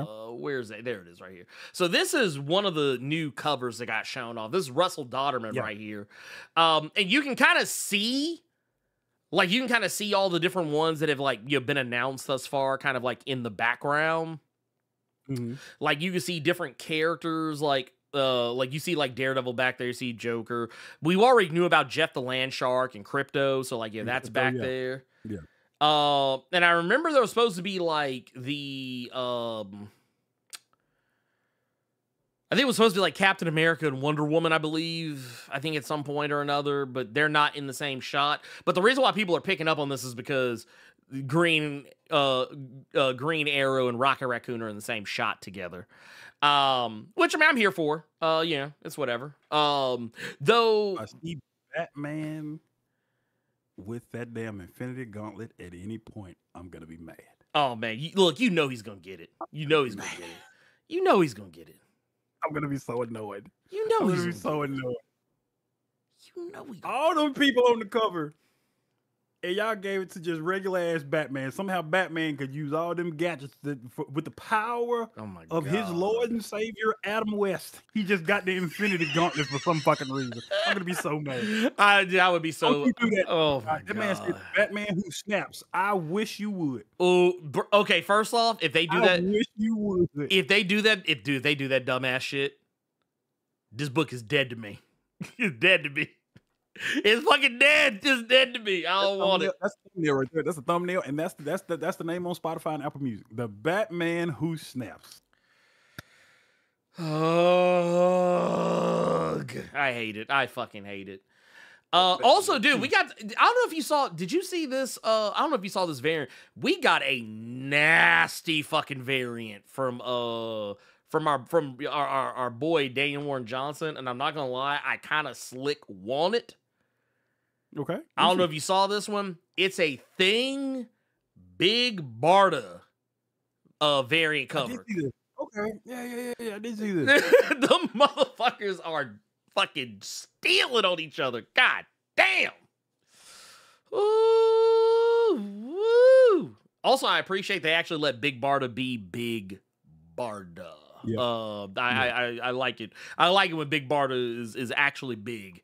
Because I don't know if I told you. So like after watching Superman, I realized that Cynthia didn't really know a whole heap of a lot about Supergirl. Like her knowledge of Supergirl ended and began with that CW show. Because we used to watch it together.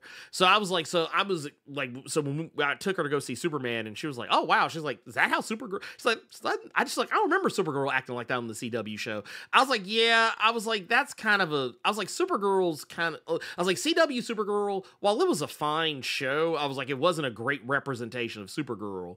Kind of in the same way that Arrow wasn't a great representation of Oliver Batman Queen. for several seasons. Right? It was like that motherfucker, like, it took that motherfucker 6 seasons to even become Green Arrow. Yeah. Like I was like, bro, like I was like, dude, what's going on? I was like, what are we doing here? I was like, what are we really doing here? But no, when I actually showed her, we watched what was it Batman, Superman, or Superman, Batman Apocalypse? Okay. We watched that together, and that was also the moment I realized, oh well, shit. You don't know who Big Barda is either, because Big Barda's in that.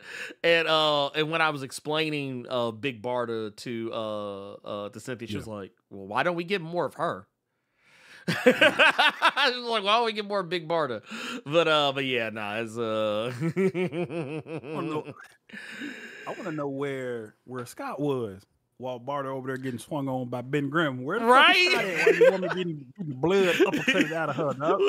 Wait a minute. Mortal Kombat Down 2, if I have ever seen one. Where are you at, Mr. Miracle? Where are you at, big dog? Look, with the little three blood droplets hitting the ground. We still getting that Mr. Miracle show, as far as I know. Yes. And when I go to LA Comic-Con, I will be sure to ask Tom King. There you go. go. I get my absolute Mr. Miracle autographed. Oh, you know, I want to ask you if you heard about this. Speaking of some DC stuff, did you hear they're bringing Alfred back? No, I did not hear about that. Yep, they bringing Alfred back. He's coming back, but not in the way you're probably thinking. He's coming back as AI. I figured. I was not scared. Is he gonna be the new back computer? Yeah, basically. Okay, because I had just finished reading. I'd read Batman and Robin. I can't remember what issue, but it was Batman and Robin, and something was happening in the issue to where Damian went to get help from Bane. Oh yeah, and Bruce saw Bane again for the first time, and like the first thing he did was he immediately thought about Alfred, and then just swung on Bane real quick. He's like, oh yeah, let me go ahead and knock you out right quick. I mean, that was several years that we were Alfred-less. I mean, technically we're still Alfred-less, but yeah, okay. And being an AI, that's not. I'm shocked it wasn't done sooner. I'm shocked that it wasn't done sooner. Like when all that fail-safe stuff was going on, I actually thought that. Like I actually thought for a split second they were going to do that shit. Lord have mercy. I will say this: I do agree, Elite. I do agree. It did seem, especially considering that Damian, like, had a very unique. Yeah, like not only he saw it, but he has a unique. Yeah, he has a unique relationship. Yeah. Like I think of any of the Robins. Like, if any character not named Bruce Wayne, I always kind of felt like Damian, well, yeah, he was always kind of like a shit ass, for the most part. I felt like he had more of a close relationship with Alfred than maybe even Dick. Like, not to say that like Alfred and that Alfred and Dick Grayson and Alfred and Jason didn't get along or nothing, but I'm just saying, like, Damian kind of really took to Alfred as like like the grandfather he never truly had. Which took a good minute and several writers to do. Yes. I thought it was wild that like Damien went and broke him out so they could have help. Bruce saw him, immediately swung on him. Let's go back some years. Task Force Z. When Bane was on that team, even though you find out later in the series that wasn't really Bane, that was Gotham. But when Jason Todd saw him and thought it was Bane, immediately killed him after the mission was done. Kicked him off a roof. And Jason wasn't even in Gotham when that was going on. That boy still was with Bizarro and with Red Hood and the Outlaws. So the fact that Bruce and Jason Todd had that reaction, and Damien is the one who roots this boy from the penal farm real quick, that was strange. That was strange. And also, I thought that was such a weird turn in that series in Task Force Z. Because that, like, when you said it, I kind of slick forgot that was the case. Yeah. But I do remember going back and reading that book. I was like, oh, shit, they actually did reveal that wasn't actually Bane. Yeah, it was a zombified Gotham. Yep. Which, I'm sorry, that was nasty work. The fact that they brought back Gotham. I was like, bruh, really? Gotham, the one Batman character y'all could have left in the ground. Oh, shit. You might well say that for Mr. Bloom. Y'all incorporate a new villain so that Gordon Batman could have somebody to fight, and immediately James Gordon couldn't hang. Had to go bring Bruce back so Bruce could just come in and handle his work real quick. Y'all put him in Task Force Z. Shit. Arkham Knight. Arkham Knight was a thing in Task Force. You remember that? But it was an actual knight. Yeah, like an actual dyed-in-the-wool knight. Anyway, you know what? Last thing, and then we're gonna talk about the DCKO brackets and shit. We'll fuck around with that. Carter, did you know our boy Daniel Warren Johnson? He just said, you know what? I ain't about to let Superman have all the fun beating on the Klan. He says, I gotta let Absolute Batman get on this baby. Oh, no. So the new annual coming out, the DC Absolute Batman Annual #1 coming out in October. Daniel Warren Johnson, baby. Got Batman getting ready to beat up on some white supremacists. So here's what I'll say, and then I'm gonna let you continue on. Okay. If that annual takes place after the most recent issue, where he done got all them drugs and venom pumped up in him, and he holding that axe, I don't care how it is explained away. Batman is going to murder several people in that group right now. You can explain it however you want to explain it, because in the first couple of issues of Absolute Batman, he cut a motherfucker's arm clean off and told him where the hospital was. You can't make me believe that he ran and made it to that hospital without bleeding out. That Arkham Knight, the video game, I'm riding around the Batmobile and ran over several people. No, you didn't. They was just tased. Fuck out of here. So when I see this cover and he got the axe out immediately, don't have his dukes up, you win some, you lose some. As in John Witherspoon. No, he got the axe out ready to rock. Several people are dying in that cover, dog. Look, what Batman excuse you use? Batman for to kill several people. Look, this also should be the title. Batman (parentheses) also smashes the Klan. I mean, I'm here for it. I'm here for it. I think everybody deserves. I think I'm not gonna hold it. I'm not gonna hold y'all. I wish it was a national pastime. Yes, just collectively just whoop the Klan. Dude, like I think this is what you need to do. Okay, look, DC. I know that there are some people from DC who do kind of look in every now and again. Here, I'm about to give y'all this shit for free. I think y'all need to spread the love around. I think we don't just need a Superman smashes the Klan. We don't just need a Batman smashes the Klan. We need a Green Arrow, a Wonder Woman, a Green Lantern, a Zatanna, a Supergirl. You know what you could do?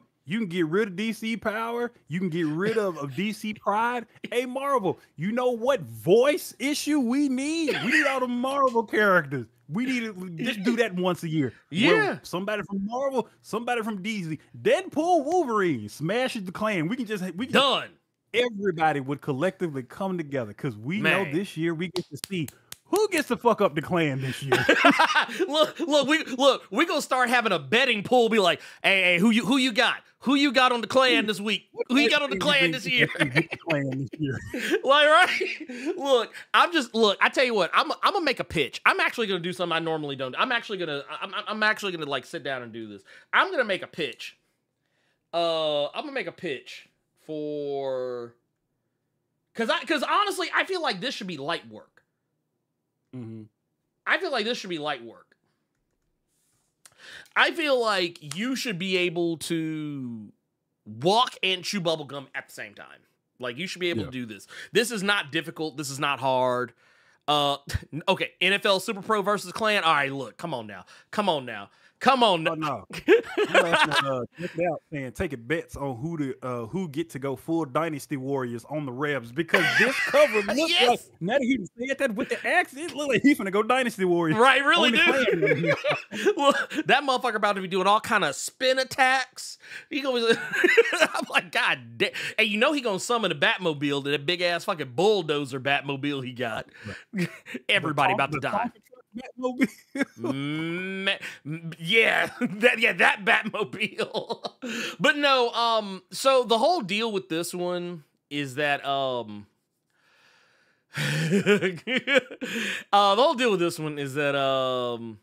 this is a story that tells us, speaking of the Batmobile, it tells us how he gets it.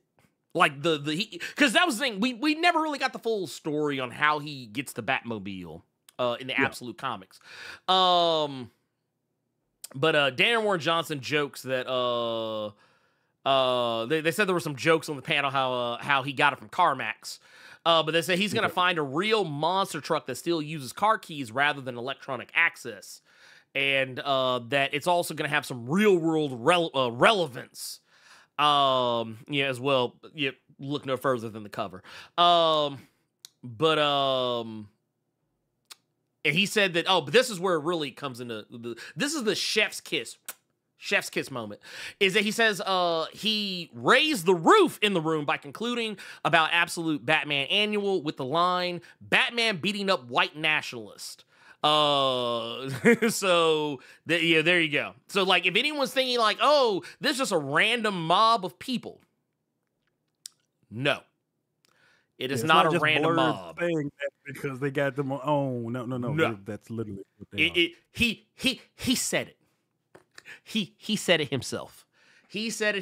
So I'm not putting words in Daniel Warren Johnson's mouth. It's what he actually said, beating up white nationalists. So you know what? For that, I think that officially, if Daniel Warren Johnson was not already a friend of the channel, he is a friend of the channel and deserves that bomb.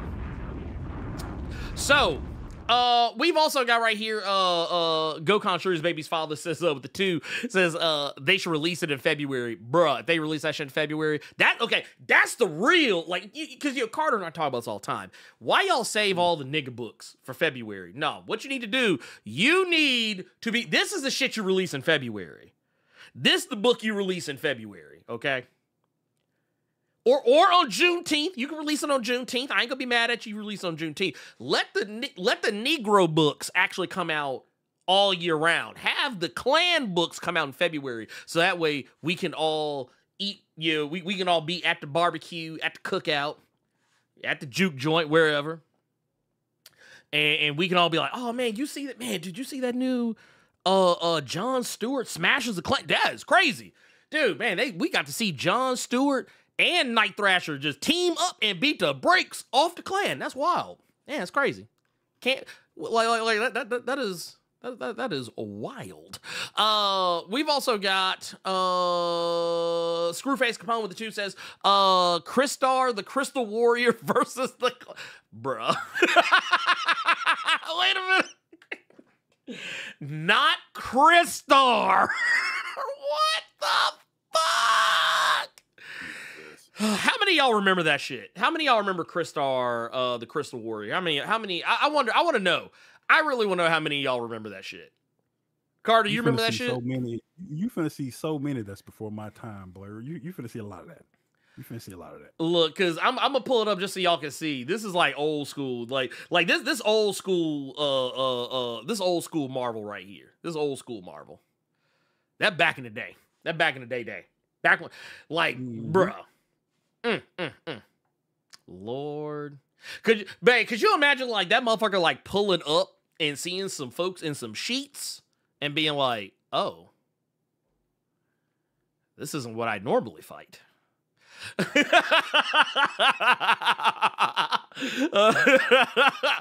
Anyway, we also got another one here. This is Gokon Shore's baby's father with a 5 says, y'all really think Absolute Batman going to talk no jutsu these races? Nah. Straight belt to the ass on him.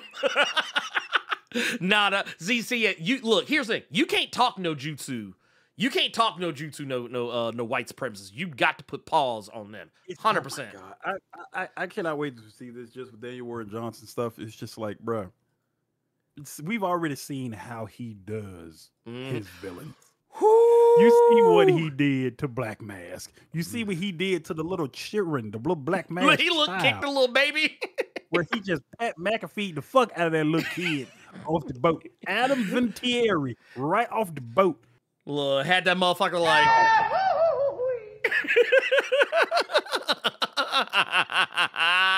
Yeah, I can't wait to see it. I cannot wait to read this. Oh god. Oh, and you know they gonna catch some wrestling moves. You know they about to catch some wrestling moves. If he has Bruce Lesnar hit a Klansman with a real F5, I'm going to scream. You know what he gonna do? I'm going to scream. What he gonna do? He gonna do the F5, but when he drop him, it's gonna be on another Klansman.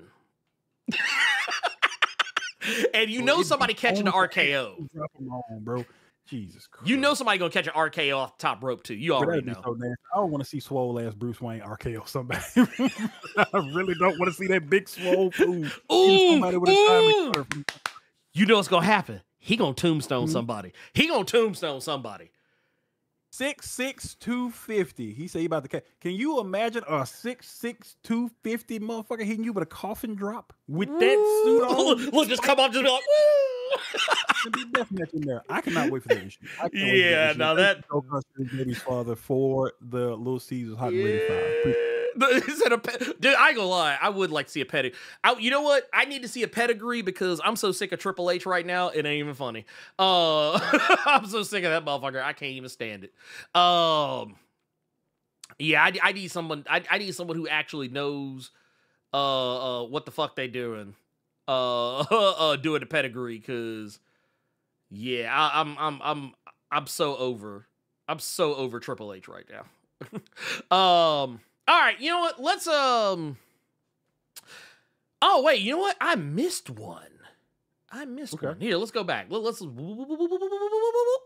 go back because check this out. We have got one here. Actually, a couple here. Actually, that I missed. Man, I hate I missed these. This is wild. I can't believe I did this. I'm a little mad at myself. But we got one. We got Mojo Quit out here with the Twitch Prime. 8 months. Happy Saturday, peeps. And then we've also got Michael DeFonte with the 15 months in the Blerd Club Gold Mine. Also pointing out that another way to help the channel is to click the like/thumbs up button on YouTube and on Twitch using your Prime account for a free subscription. Hey, yes. If you got the Bezos bucks, if you got Twitch Prime and you are watching on Twitch, yes, hit us with that Twitch Prime because trust me, look, you playing with Jeff Bezos money at that point. You playing with Jeff Bezos money, go ahead and spend Jeff Bezos money. Yeah, that's why I always say, look, if you got Amazon Prime, yeah, look, don't spend your money, spend Bezos money. And of course, also, yes, hitting that like button, that thumbs up. Help your boy out. That said, I think we are late caught up. So here's the deal. I'm going to let me move this over here so I can actually. There we go. Let me set you down, partner. There you go. Mm-hmm. Having to move that big ass screen. Oh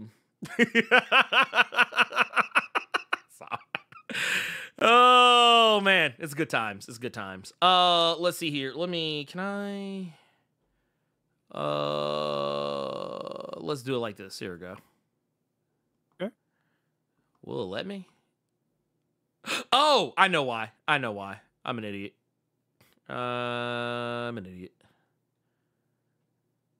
Where'd it go? It wasn't set. But that's okay. We're resetting it. We're back in business. The boys are back in town. Here we go. Yep. So we got the bracket.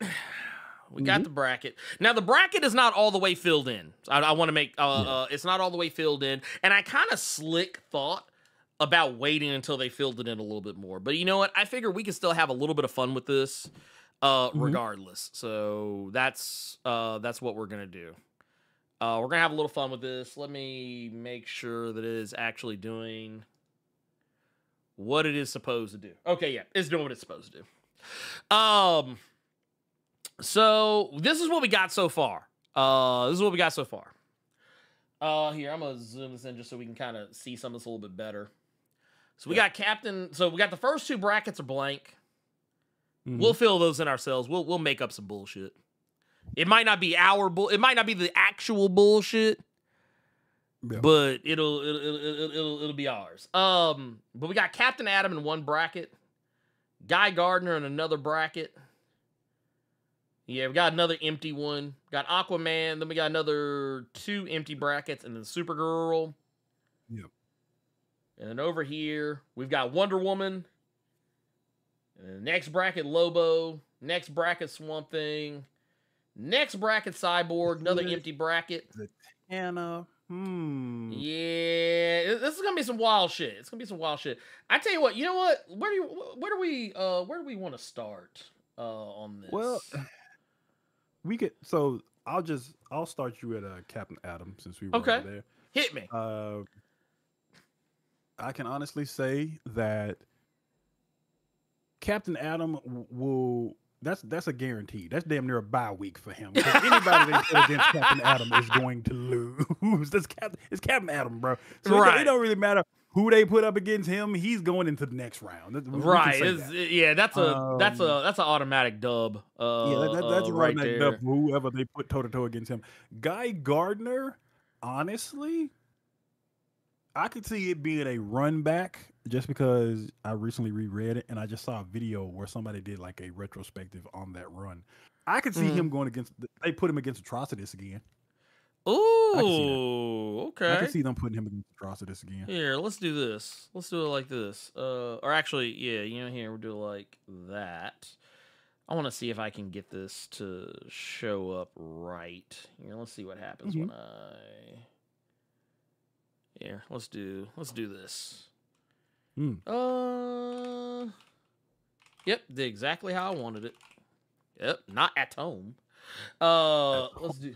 What is he atoning for? Right, I have no idea. Honestly, I'm kind of as lost as you guys are. That's a guaranteed dub from Captain Atom. Yeah, we'll put him up there. And then we're saying Atrocitus. I think Atrocitus, just because he didn't whoop you once before. He whooped you again and took your core when he whooped you that time, and then just graciously gave it back after he whooped you again and became the greatest Red Lantern in control of all Red Lantern rings, just to whoop you a third time. So I can see him trying to do like and plus if you've been reading the Green Lantern's book, they have him frozen somewhere, but for the sake of this story, I could see him just breaking out where he was using another Red Lantern to power a lot of the Red Lantern stuff because of him and that damn cat. But I could see them letting him out for the Guy Gardner shenanigans. We think Atrocitus is gonna get that dub. Or we think Guy Gardner going to get the lick back? No, I think that because we've seen this before. Yeah. In pro wrestling standards, they're not going to let Guy beat him again, and Guy is just a Green Lantern again. Not saying he's weaker, but Green Lantern again. They're not going to have Atrocitus lose again. I feel like it's going to be some cheating shenanigans with that stupid ass cat. So I think we're going to let him win in heel fashion. I think is how Atrocitus. Man, why you saying that cat go hand Atrocitus the megaphone so he can hit Guy Gardner upside the back of the head? Because I remember when Guy whooped him and took the core from him, looked like he was dead, but the only thing that was keeping him alive was that cat in space. And I said, a cat Red Lantern ain't that damn powerful now. Y'all gonna miss me with that bullshit. Oh, no, I love it. I fucking love that goddamn cat. That's the only cat that I'm like, yeah, that's the one. That's the one. Yeah, the greatest Red Lantern of all time versus the greatest Red Lantern today, and the Red Lantern today won. Right, right.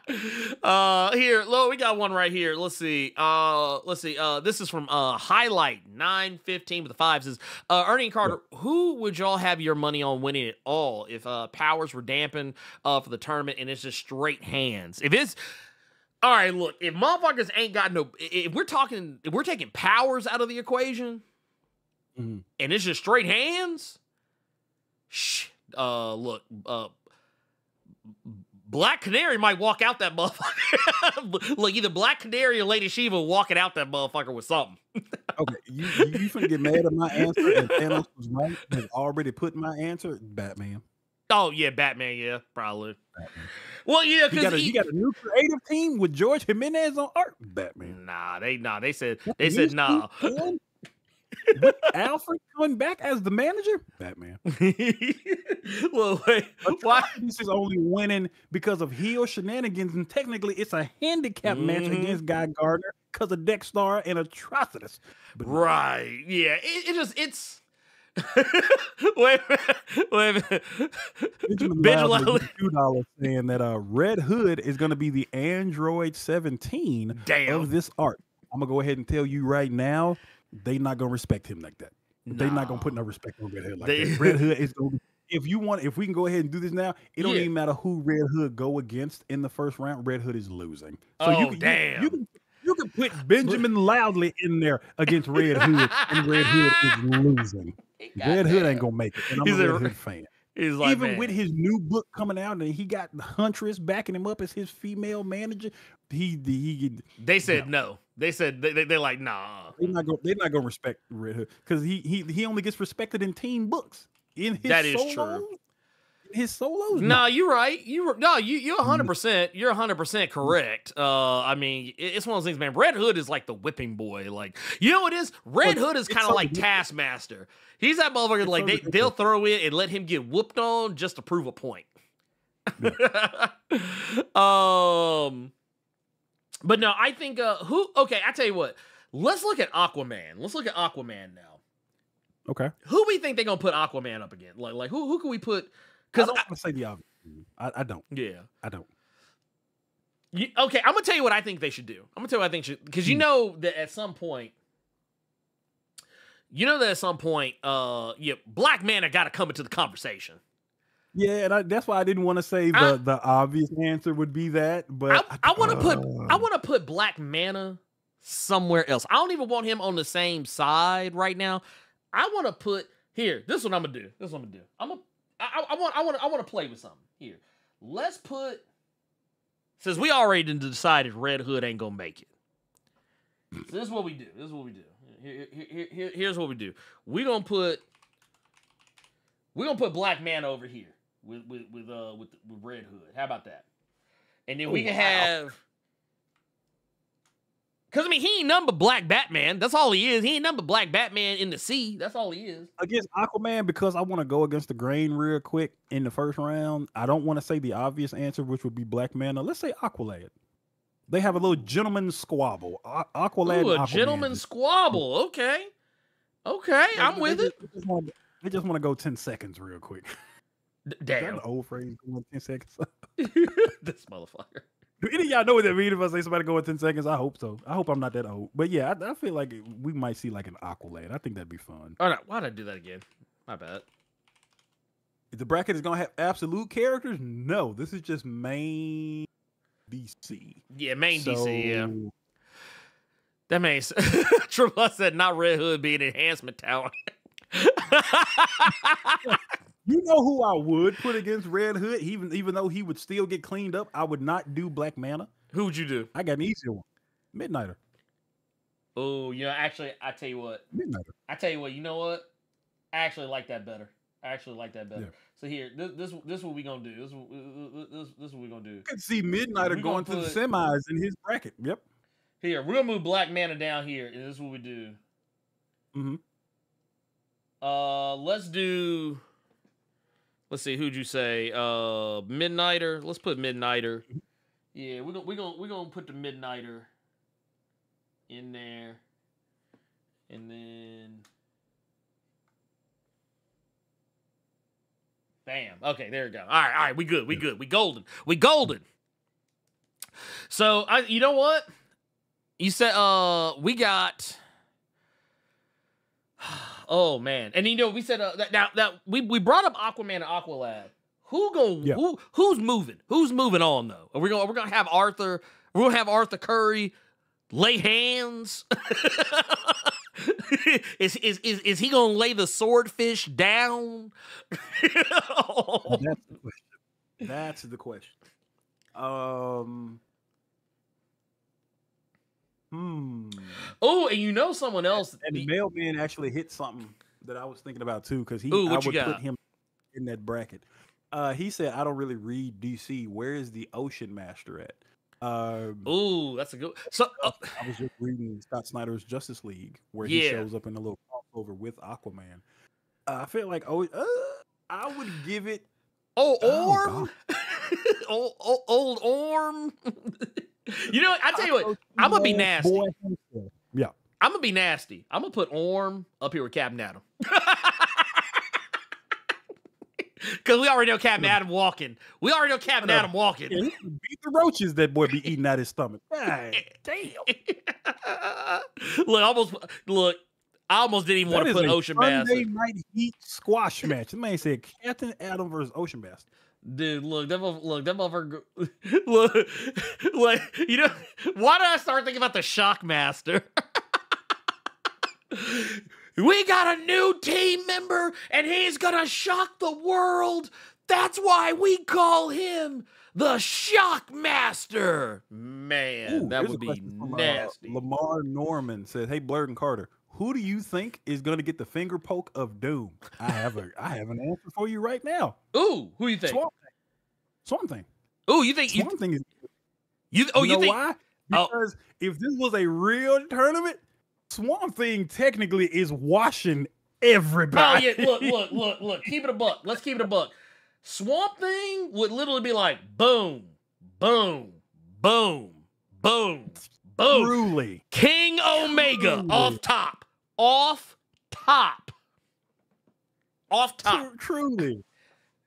Oh, just looking at this bracket and Swamp Thing in there, he should win it just free. Man. Swamp Thing is king of the ring right now. Man, but yeah, I think they're gonna have to get Swamp Thing out of there quick. So it's gonna be some goofy good guy shenanigans. So I can see Swamp Thing catching the finger poke of doom. And now that you mentioned Swamp Thing, you know who else I think we actually need to put on this list? I'm gonna put Poison Ivy. I'm gonna put Poison Ivy on this list because get her. Oh yeah, put her on that side. I don't want her anywhere near Swamp Thing because I don't want that. I don't want that. That's we don't want that. We don't want that. I want to make it. I want to make this as. Oh, and you know what? I tell you who else I want to see. Who's that? But I'm gonna put her up here. I'm gonna put Vixen. I'm gonna put Vixen up here. Well, highlight. There you go. Who's getting the unexpected power boost for the tournament? Vixen, because I feel like Vixen would get washed by anybody she is fighting in this tournament. Looking at the list. Just looking at the list of. You really think Vixen whooping Captain Atom? I mean, to be fair, Vixen can do a lot of shit. Most people can't. She can. No. She can. You can. But Captain Atom is I mean, he's Dr. Manhattan, basically. Dollar General Dr. Manhattan. That's what I'm saying. Yeah. But see, that's why I'm almost will be like, you know what? Actually, I tell you what I would do. I'd actually want her over there because there you go. Put her over there somewhere. Because Captain Atom, dog. I'd put her over. Hate crime. I actually would put her right. Yeah, I'd put her right there. I didn't want her on the same bracket as Wonder Woman. No. I damn near don't want her over there with Zatanna because that's a hate crime. Yeah, true. Well, I mean, it's gonna be a hate crime with whoever's. Well, here's the thing though, because Zatanna, it depends on who she's like. I would put her up against somebody that could challenge her. That could probably because that's another. Okay, because here's another thing. Mm-hmm. A character we haven't even brought up is John Constantine. That's going the easy route, and I feel like Constantine would win that for free because he would do something real cheap. He would do something green as hell. Always on and off. I'm finna be real ugly with my Zatanna pick. I'm finna be real nasty. What you think? Since you said somebody we ain't talking about, and I just started thinking about somebody that don't nobody talk about. The Phantom Stranger. Oh, Put Judas up against Zatanna. Real cool. Oh, you know what? Okay, I'm gonna tell you what. So here, let's do this. So look. But here, I'm a fuck with you though. Because check this out. Okay.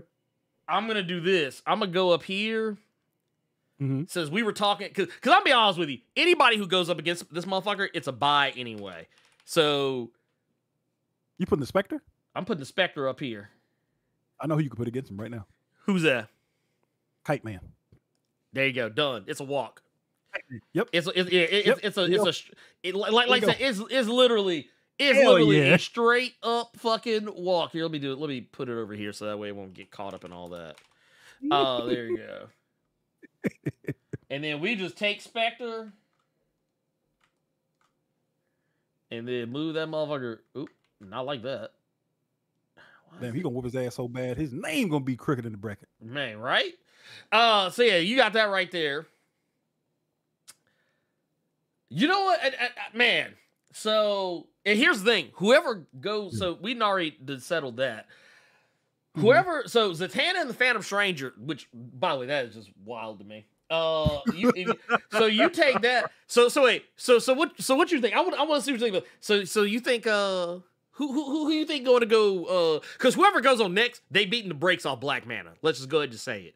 Let's just go ahead and say it right now. They gonna beat the sweet tea out of Black Mana. So which they gonna beat the shrimp cocktail out of Black Mana.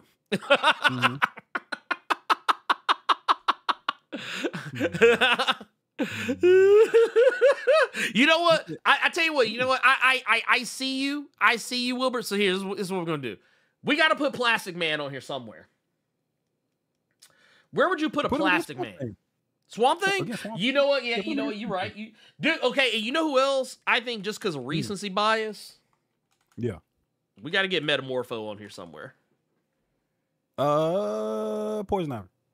Ooh, I like it. Okay. I like that. Lobo? I want to see, what do you say to Lobo, and then I'll tell you what I think. Man, Lobo. See, here's the thing about Lobo, though. Lobo is out of pocket. So, like, I saw someone earlier say this motherfucker gonna get himself disqualified in round 3. I don't even know if Lobo makes it that far. Because, like, Lobo gonna do some dumb shit. Lobo gonna do some wild shit that might get his ass fucking put out the tournament. But I would say, you know what? I saw someone bring up Despero earlier. I don't know if I would do Despero, but man, I almost kind of slick wanted to be like if Guy Gardner wasn't on the other side of the bracket, I'd almost have wanted it to be him. Really? Yeah, I would have wanted that. But yeah, let's do I have a name. I just want to this. Oh, man. Okay, you know what? Hawkman. I want Hawkman. What'd you think? Okay. What'd you think? I was thinking, because it's Lobo, And you can take some liberties with Lobo where it can just be a gruesome knockdown, drag out fight. Somebody I haven't seen anybody really talk about a lot recently. I was thinking Grail.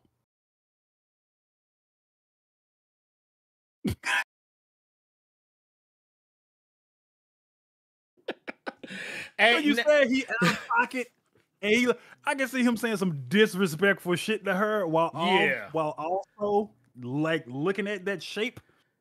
Because you got to remember, one of the main people that was drawing her was Jeff Johns, and Lobo has taken notice. Oh yeah. Oh no, not Jeff Johns.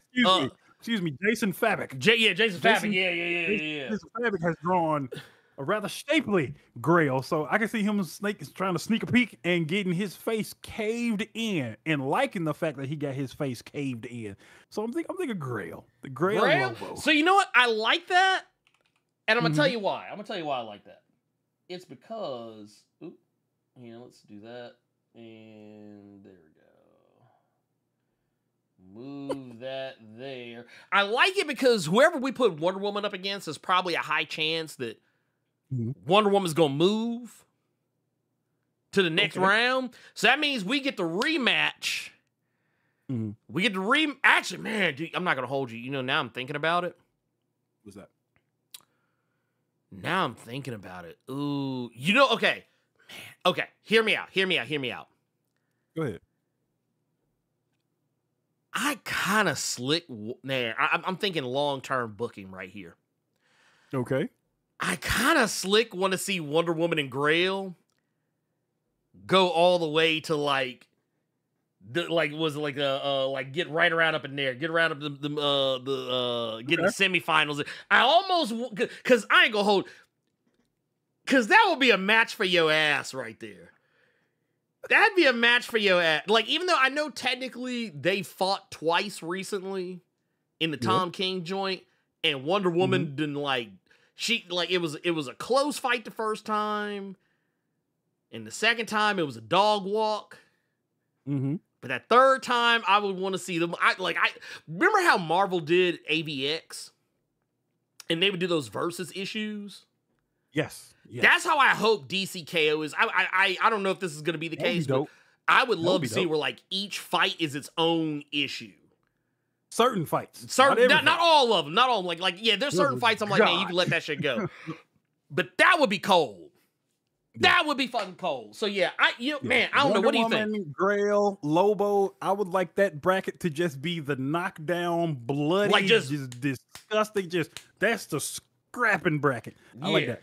Okay, I like that. I like what you're saying. I like what you're putting down. Okay. I'm not gonna hold you. I think, you know what? Now that I'm looking at it, there's some names we ain't put on here yet. Because we got to put Black Canary on here somewhere. And actually, man, see, I don't want to put Black Canary in a bad spot. I don't want to put her in a bad spot. I want her to have a chance. I tell you to put her with put her in that blank bracket where Aqualad is. She can scrap her with Aqualad, maybe. Okay, possibly. Yeah. Let's do that. Let's do that. Yeah. We're gonna do that. Because I want, and you know what? You know what? The only reason I'm not gonna put Lady Shiva on this is because technically she's supposed to be dead. Technically, she's supposed to be Black dead. Canary, so you could put her in that next round. I would tell you could put her.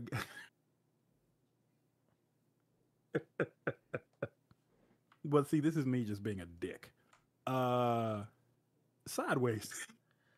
This man says sideways, dude. This man's serving up sideways on a silver platter. Boom. Highlight just said it. You can put Catwoman against Black Canary. Okay, all right. Okay, I like that better. I like that better. I like that better. Because the thing is with Black Canary, because her thing is, she's literally she's literally the best. She's the best. They literally had a book, Black Canary, best of the best. Best of the best. So wait, because I'm looking at what Romy Rome just said. What's that? You want to put Bronze Tiger? Nah, you don't retracted your comment now, but I saw it. I caught you. He said Bronze Tiger versus Black Manta. You think Black Manta wins that free? Ooh, man, I don't know. I don't think so. You think?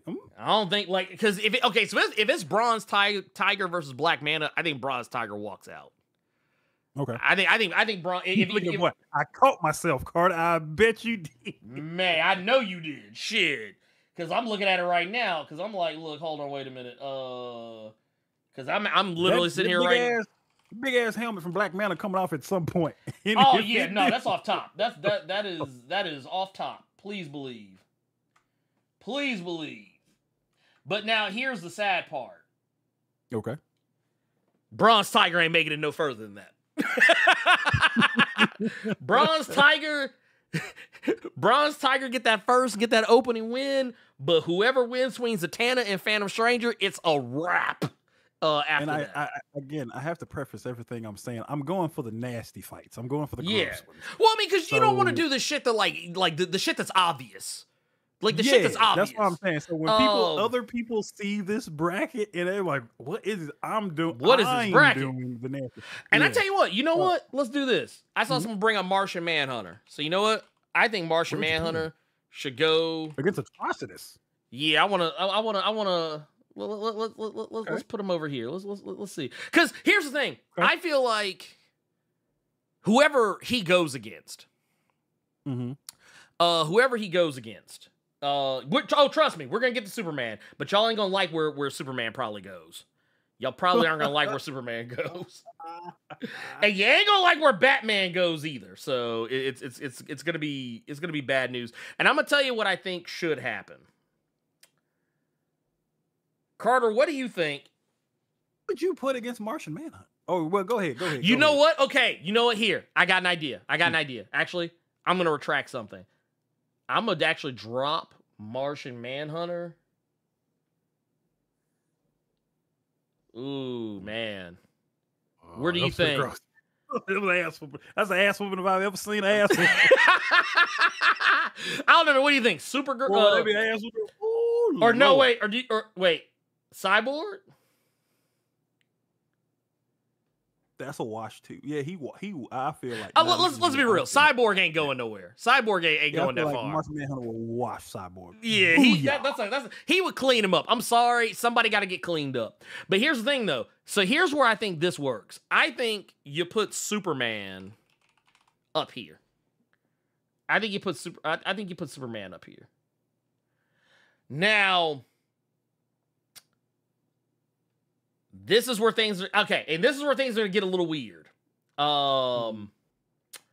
gonna get really weird.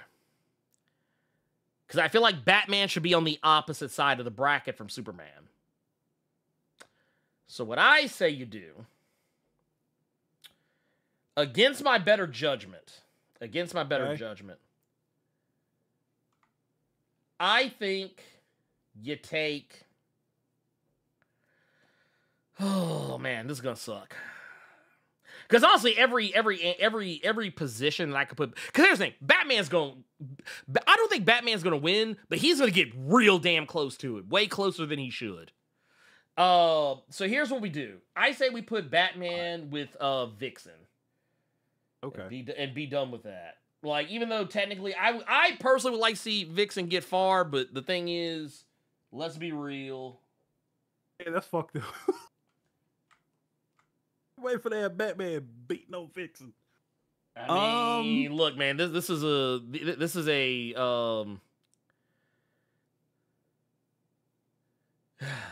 or you know what? I tell you what, this is what I'll do.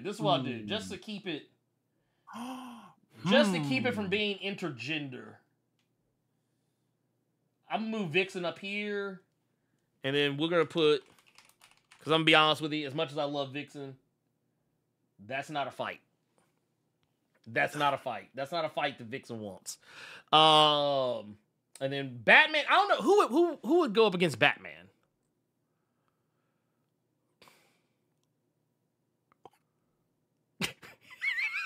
Wait, do we want to put Green Arrow?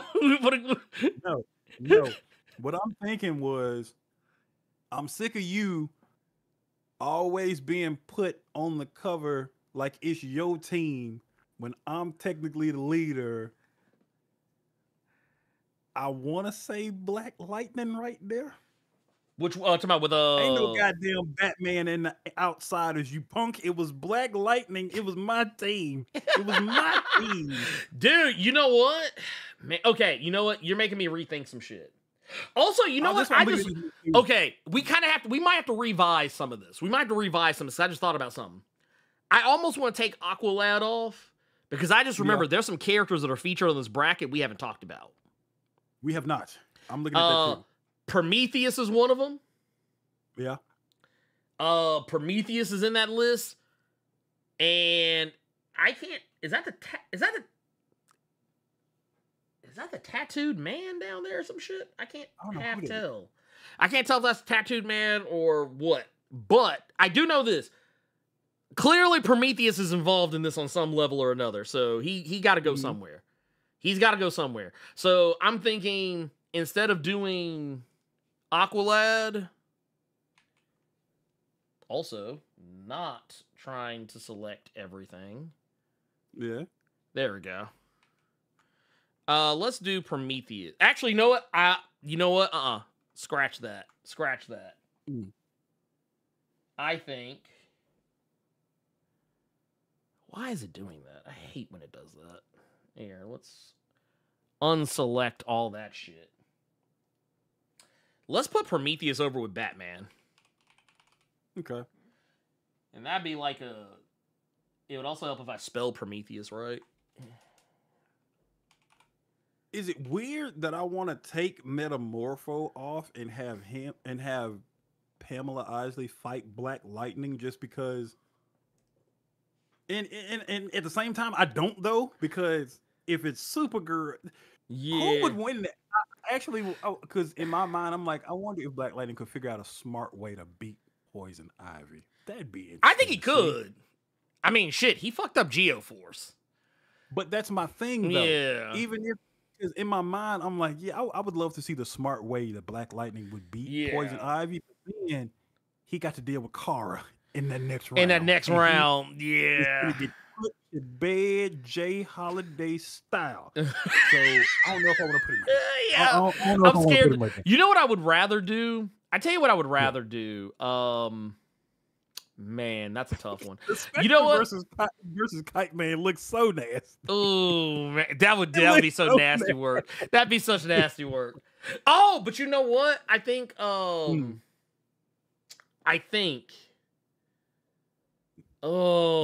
get out. Jasmine, get out right now. That's what happened. Just stir fry her vegetables. You ain't shit. You ain't shit. Actually, you know what? Here's what I would do. Here's what I do. Here's what I would do. Check this out. Hear me out. Let's take Metamorpho. Vegetables is crazy. Let's take Metamorpho out of play. Just right quick. Okay. Let's put him with Cyborg then. Just stir fry her vegetables. Dude, I ain't gonna lie. That's wild. Okay. That's wild. Actually, you know what? Here, this is where I don't want to do that either because that would be it'd almost be like a power imbalance, but I guess that's kind of the point. It'd be like Swamp Thing, where technically Swamp Thing could wash everybody. Technically, if he wanted to, the Flash could clean up everybody on this goddamn list, save the Spectre. Yeah, maybe. So you know what? That's why I think. So here's what you know. What? Let's take the super. Here, this is what we'll do. Here's what I would say do. Here's what I'd say do. That's a start. Yeah. Yeah. Let's do this. Let's do this. I'm gonna put Black Lightning up here. Like I said, y'all know how I like to do. I'm not even Spectre won because he cashed in Money in the Bank. That what you saying? Yeah. Nah. What I'm gonna do? I'm gonna put Black Lightning up here. Okay. And then. I don't know how I want to tackle that because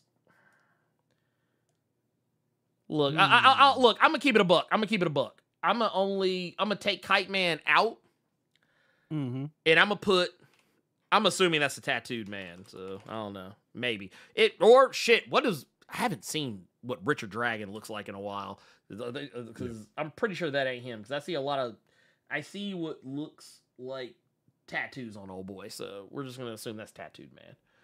Here's a gross pick for you. Was that? Here's a gross pick for you. What you got? What you got? I don't know if I want to put it with Poison Ivy or Superman, but I would say I'm thinking Etrigan for one of those. I would say put Etrigan. I would say put Etrigan with Superman. Okay.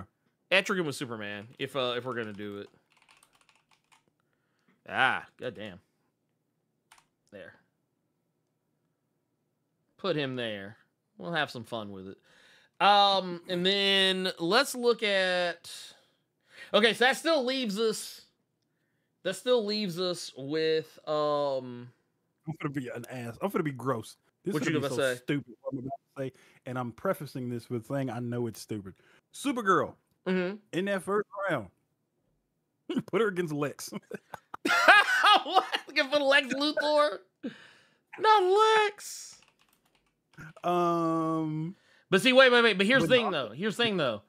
Does Lex Luthor pull out the dub? Does he pull a fast one? Yes. Okay. All right. He pulls a fast one. Because they don't ever put any kind of respect on Lex. They don't put any kind of respect on Lex. But this is what I'll do for y'all. And this is just me. Ernie could delete it and think up something else because that's what we've been doing this entire time. Yeah. Against Poison Ivy, this is how you remedy what I just said. Okay. You put Poison Ivy against Power Girl. You let Power Girl win. Now it's going to be Power Girl versus Lex. I ain't gonna lie. That is kind of nasty. That is kind of nasty. But you know what? I'm here for it. I'm actually here for it. So, you know what? Let's do that. And then Power Girl, because that's obviously obviously Power Girl walking to the next round. I'm trying to think who else. Black Canary versus Power Girl sounds like a fun book to read. It does actually a little bit, man. Like you know what? Fuck.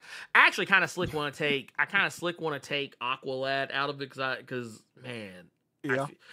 So here's what I actually want to take Atrocities off because I'm thinking of other people. Yeah, I'm thinking. So here's what we do. Here's how you remedy that. Here's how you remedy that. Let's do.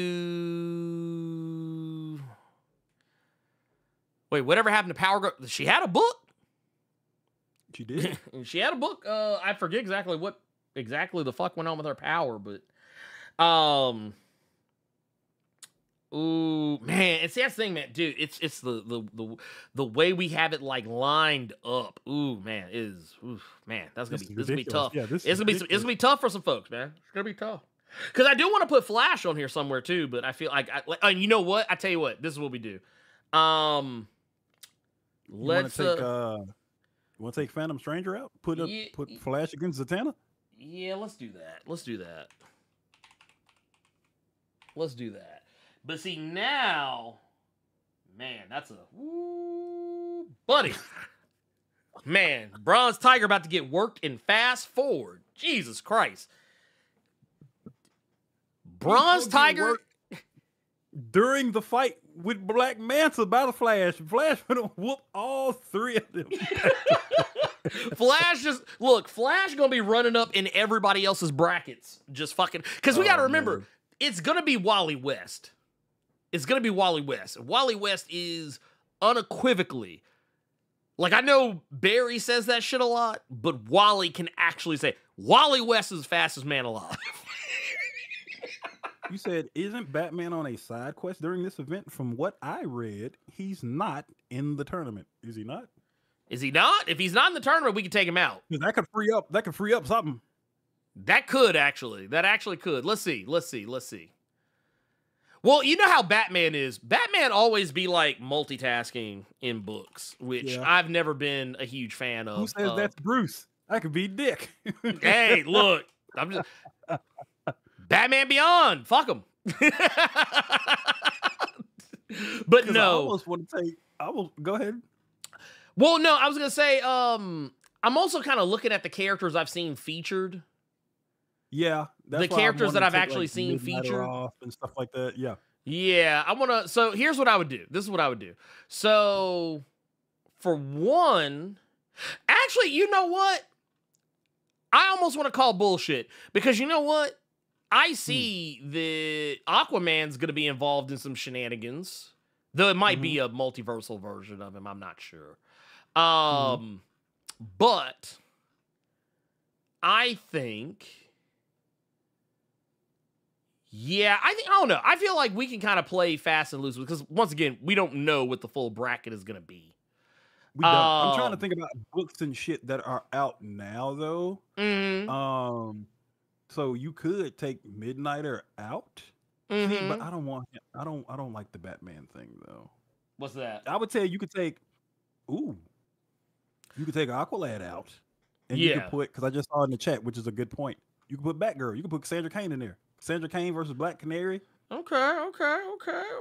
Let's go. Put that Batgirl. Yeah, you could. And then that would actually make for, and you know what? That could actually make for an interesting. I think that would make for a more interesting fight, personally.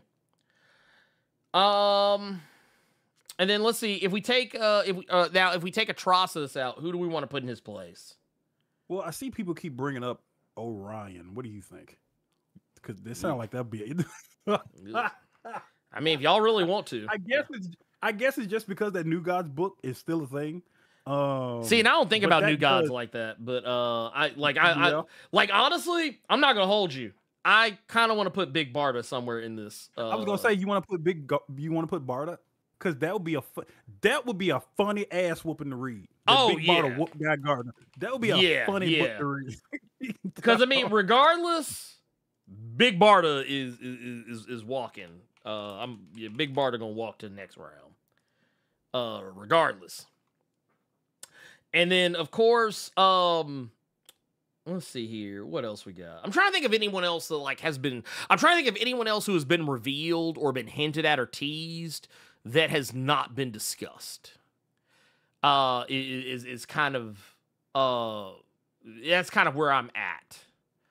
And we I'm thinking about books that are out right now, right? That are currently getting printed by, and issue 5 of this book just came out recently. So can we take Etrigan out and put, and now you got to work with me on this, y'all, because again, this book is on issue 5. Ernie, I want you to prepare yourself. Knuckles, because DC and Sonic the Hedgehog issue 5 came out this week. I'm not putting Knuckles in here. I'm not putting Knuckles in here, goddammit. I refuse. I refuse. You know, I'll tell you what. Let me see here. I'm looking at something right now. I'm looking at some of these other characters that have been, so you know, one character that I don't think has been brought up is, from what I understand, Booster Gold is supposed to be in this to some degree. So confusing, and he's still trapped. Yeah, right. I feel like he's not gonna be like involved, but like it's still kind of funny to like. I'm looking at some stuff where it's like, oh yeah, he's solidly gonna be in this bullshit to some degree or another. Let's see here. I want to see who else. I'm looking. Doomsday, Firestorm. Why do you want Doomsday in this? Ugh, no, not Doomsday. What are they doing? Well, I mean, Doomsday technically is already there. He's the time trapper, so like, but I don't think he's involved in the fighting of it. I don't think he's involved in the fighting. If I'm just being honest. And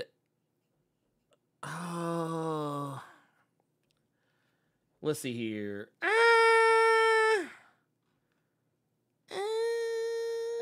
Black Lightning versus Captain Atom is just gonna make me hate Captain Atom even more than I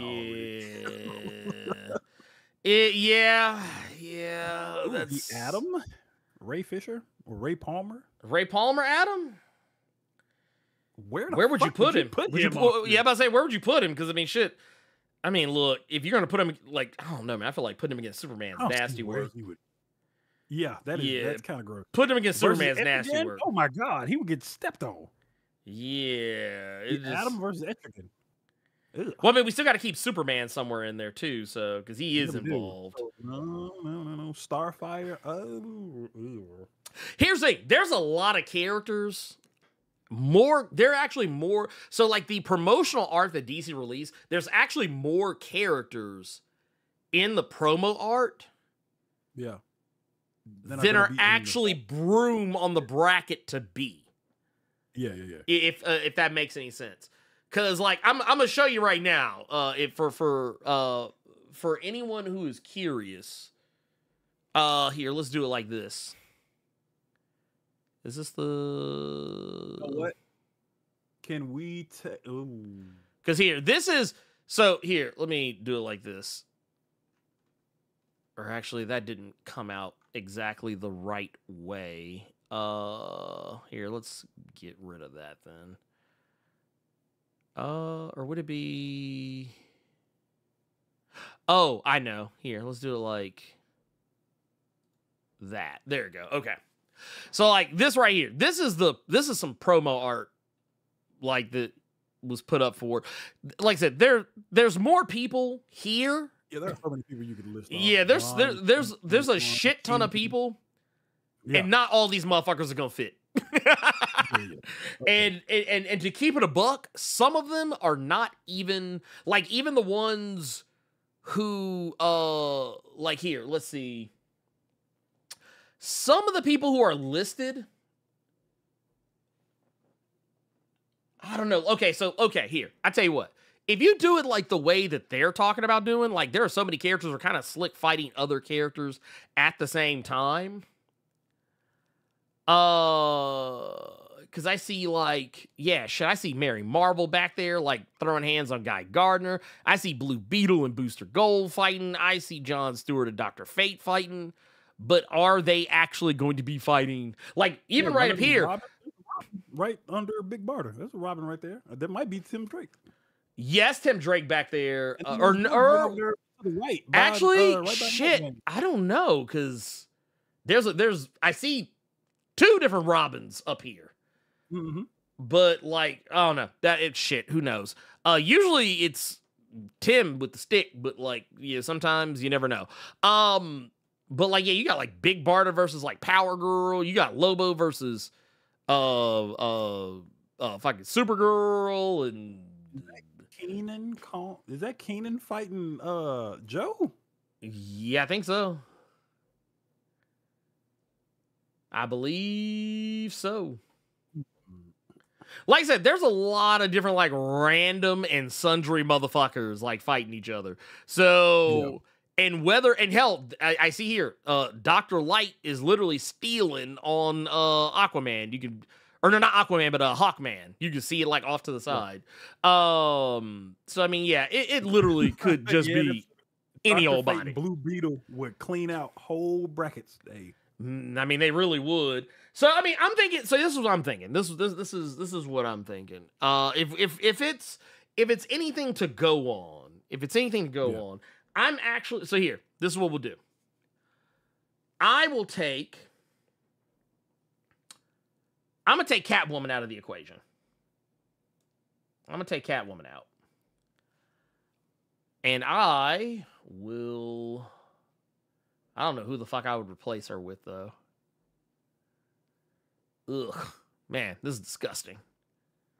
Disgusting. Because, man, I'm not going to hold you. I think the only person that... I don't know, man. That's a tough one. That's a tough one. Really, all of these are tough. But I tell you what I would do. If you... The fact they got Superman and Shazam up there, this is what I'm going to do. I'm going to replace Etrigan with Shazam. But now the question is, who wins? Who walks to the next round? Give it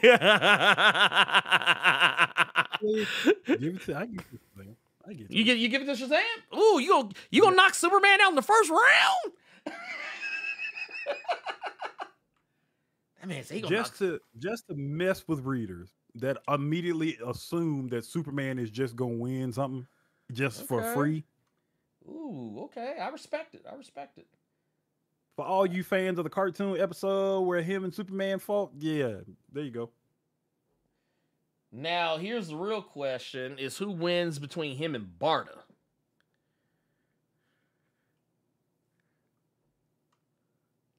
Barda.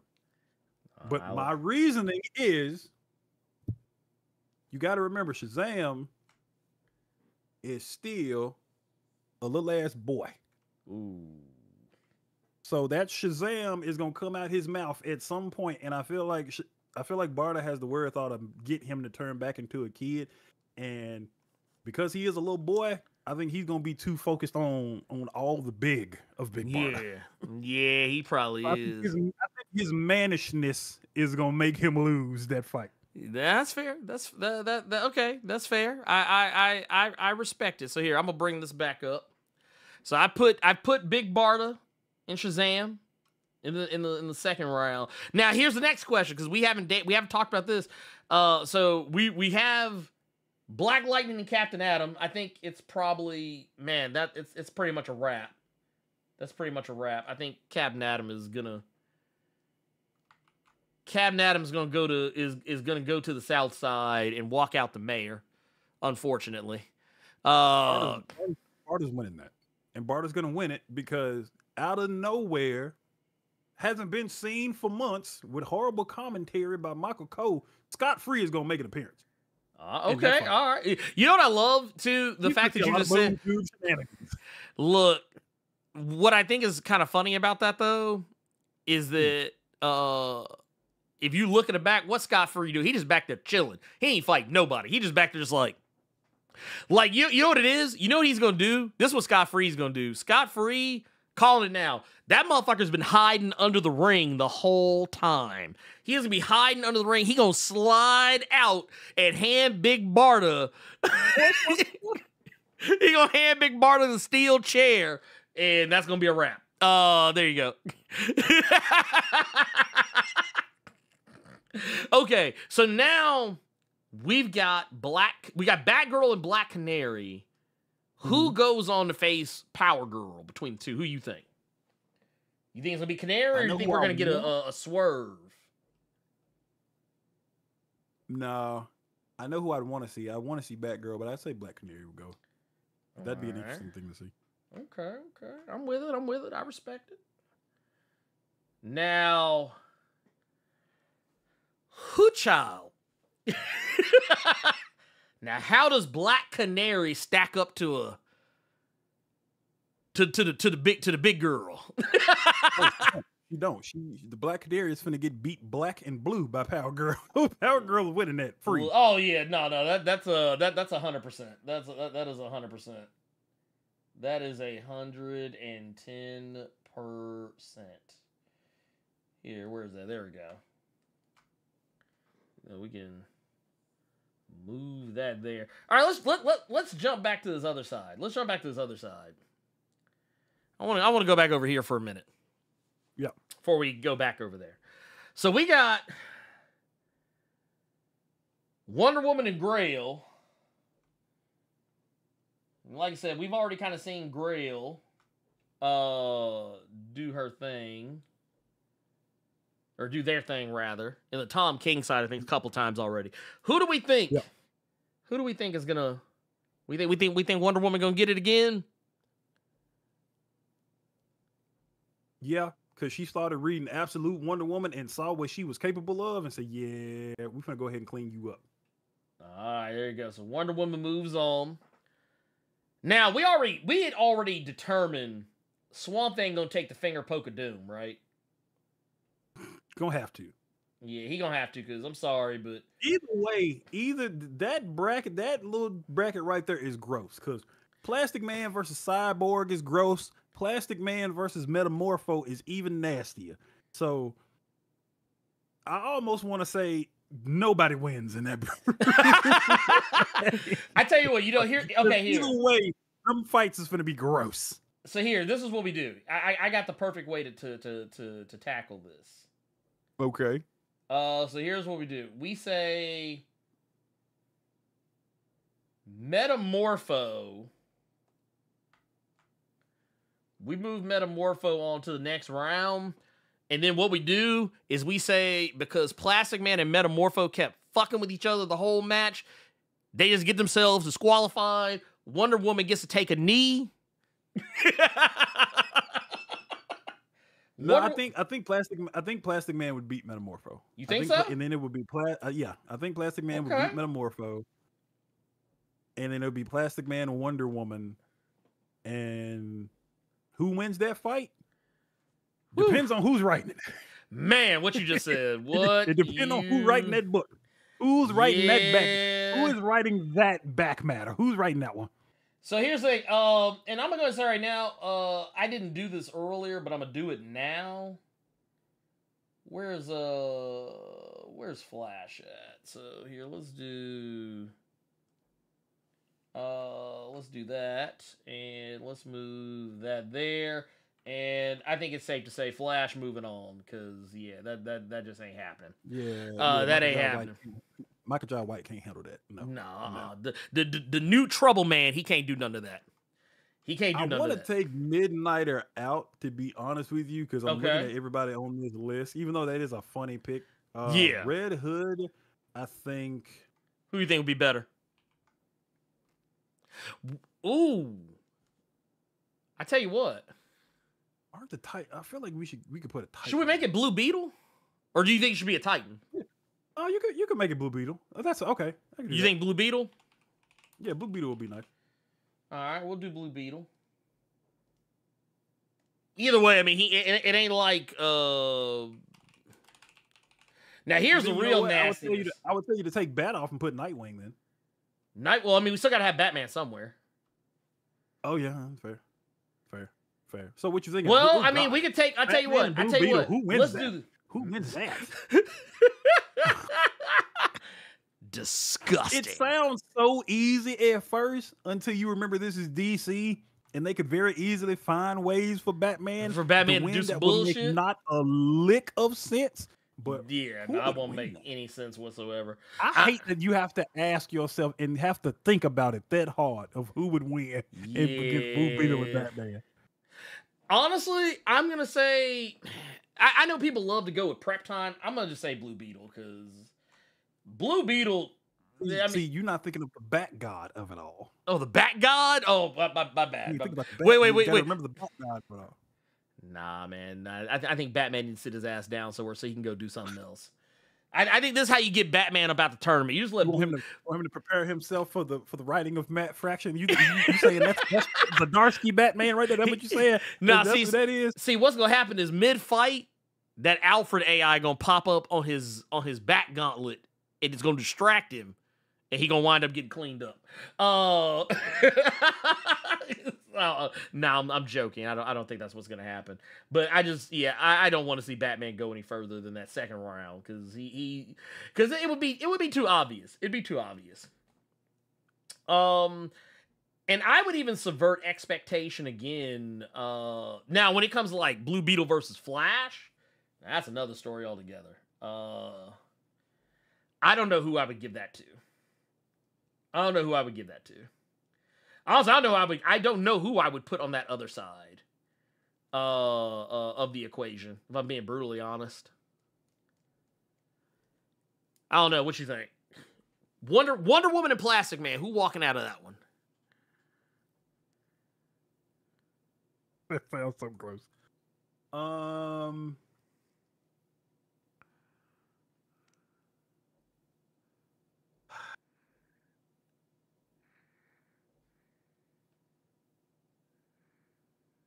I'm not thinking about that. I'm thinking about that left side and who she would fight on that left side. That's what I'm thinking about. I don't want to answer that question. You answer that question. Damn.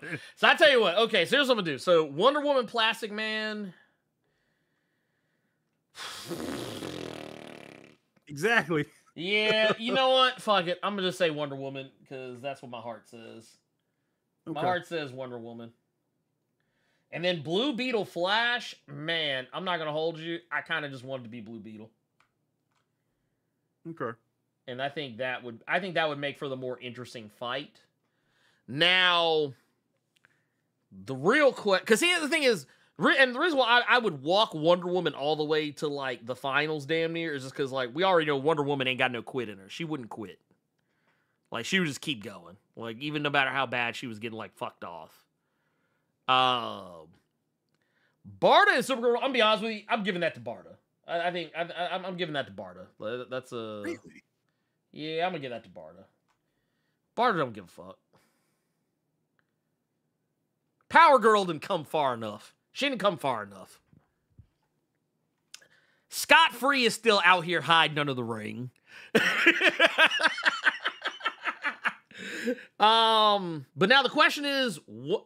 See, I'm not gonna lie. This has all been a gambit to get the brawl for it all to be Wonder Woman versus Big Barda. Y'all played into my trap, is what I'm saying.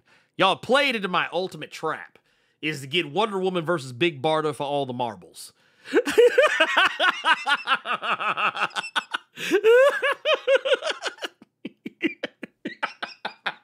I'm just saying. No, because I think Blue Beetle versus Big Barda would be nasty work. Yeah. And now, and see here, and this is where I'm really gonna fuck y'all's head up. Big Barda versus Wonder Woman. Who wins? Oh, you cornball. The fans. Cornball. The fans. That's who wins. God damn it. It depends on who's the artist for that issue. Right. God damn. That's who wins. That's who wins. Okay. We win. We win. No, I'm joking. I'm joking. That's not who wins. No, because that's totally like a dick move that could totally work. That's how you settle that one. Yeah. Oh my god. Yeah, I'm not answering that question. Yeah, that's a no Greg Land on that book. Nah. Wait, so Scott wins if anything. Actually, here you go. The winner of the match and your new King Omega. I said Scott Free. Scott Free. Look, Scott Free cheesing like a motherfucker. That motherfucker just like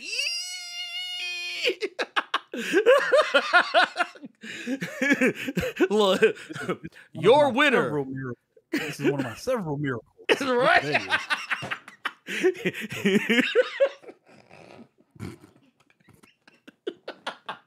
Yeah. I mean, but are we wrong? Are we wrong? But I mean, and the thing is, that's the reason why I see what some of y'all are saying. Like, can't Blue Beetle like Scarab kill gods? Or I mean, here's the thing: the Blue Beetle Scarab is stupid powerful. That's why like I don't even feel the least bit bad about Blue Beetle cleaning up some of the people he's gonna be cleaning up. Because like we've literally seen this dude clean up other people, either from the Justice League or people similar to people on the Justice League. Blue Beetle is a lot more powerful than people give him credit for. That's why I don't even feel bad about that motherfucker beating Flash and moving on to the next one. Because, like, the Scarab can adapt. The Scarab can adapt to the... like, also, need I remind anybody, too, you can't even really kill Blue Beetle. Because they tried that before, and it didn't work. Motherfucker, he got shot in the head and scared, like he was supposedly dead. Motherfucker came right back. I was like, oh shit. So yeah, I say Scott Free is the winner. Nah, I'm joking.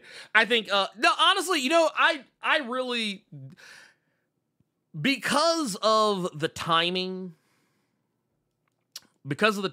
and everything, I think in my heart of hearts, I always feel I would love to see Big Barda get the glow up. You know, because I feel like Big Barda don't get no respect. She don't get no respect. Like motherfuckers say they love Big Barda, but I don't think people really like Big Barda in the DC office. I feel like they don't like her the same way they don't really like Wally West in the DC office, or the same way they don't like Kyle Rayner in the in the DC office or whatever the fuck. But no, I feel like man, yeah. Really, we as fans win regardless with that fight, because you know it's gonna be a knockdown drag out. I can't wait to see who actually are going to be in these brackets. Yeah, I want to see that. I do want to see. I kind of wish that they would I feel, you know what I feel like they're doing? I feel like, I mean, honestly, I think they know, because I mean the shit comes out soon. It's, you know, we're talking October, so I mean, they know, but I feel like, you know, they're kind of holding that shit like it's the Ace of Spade or some shit. Yeah, they're like, no, we can't tell them yet. But regardless of the situation, I mean, I'm here for it. I'm absolutely positively here for it. Now, that said, now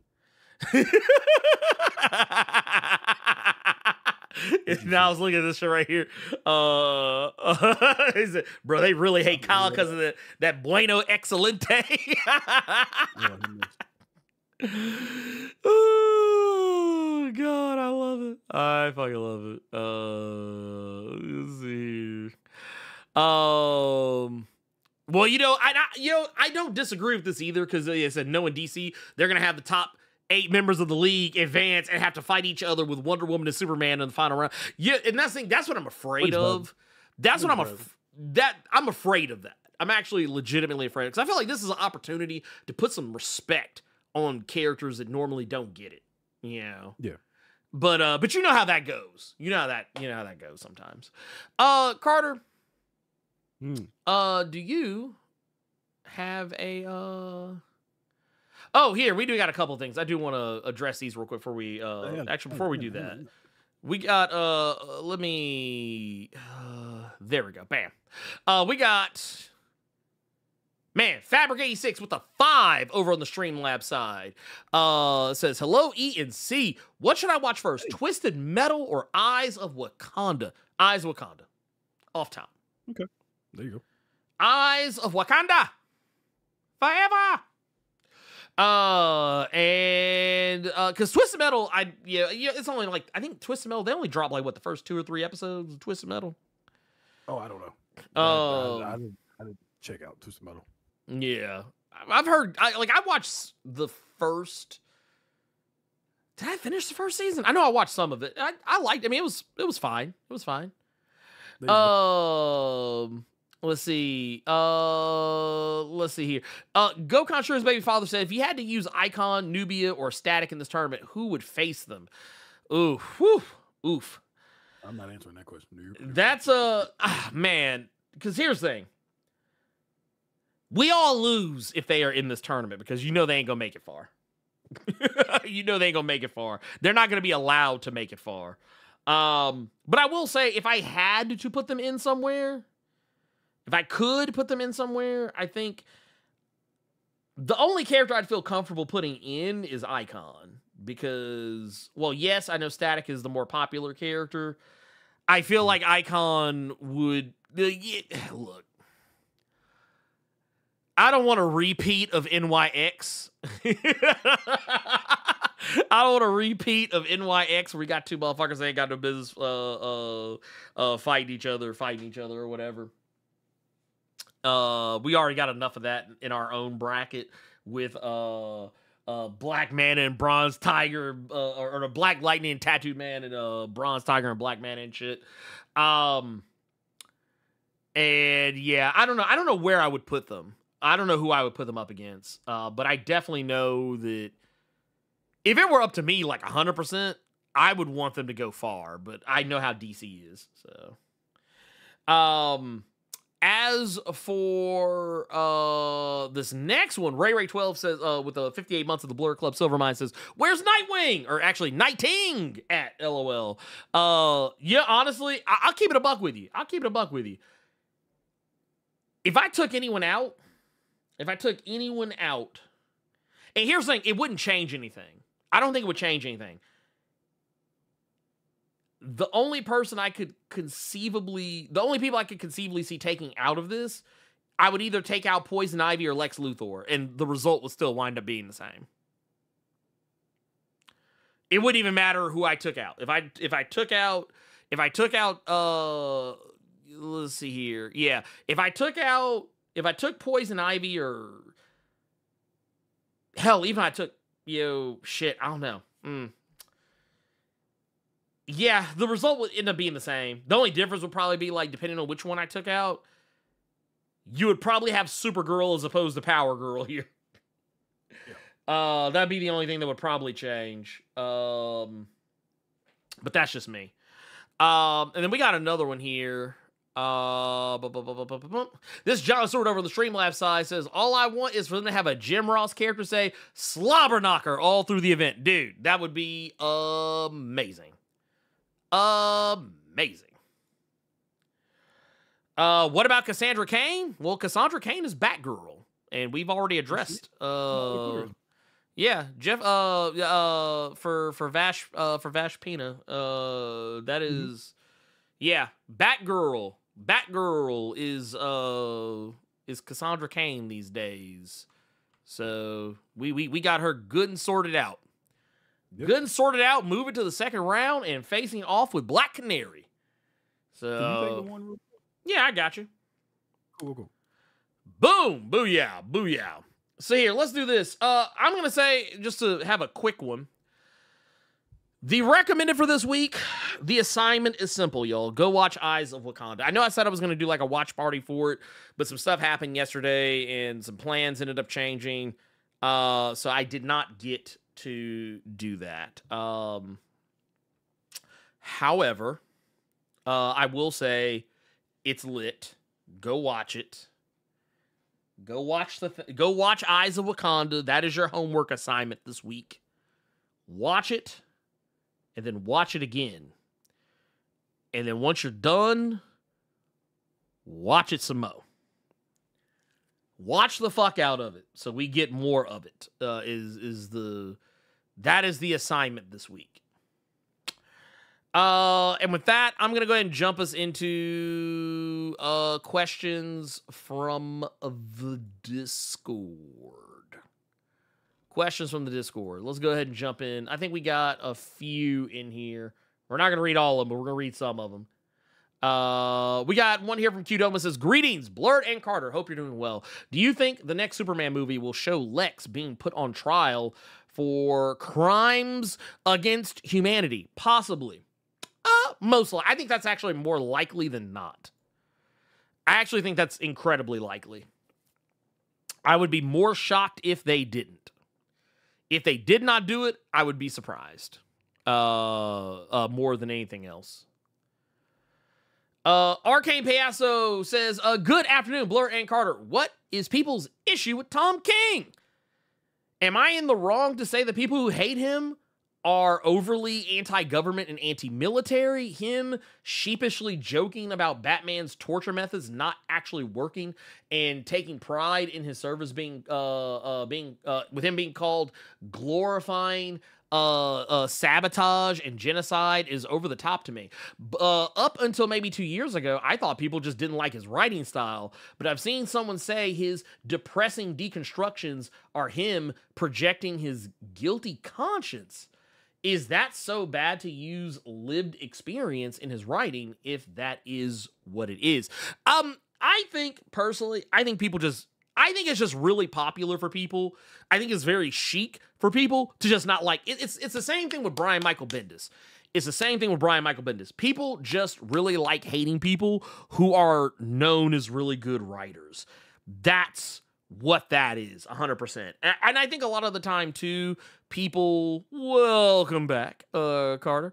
I think people just really enjoy not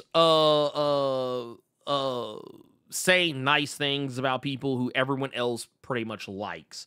Like in the case of Tom King, people still bring up Batman as the reason why he's a terrible writer. But here's the thing. Tom King has written like so much other shit.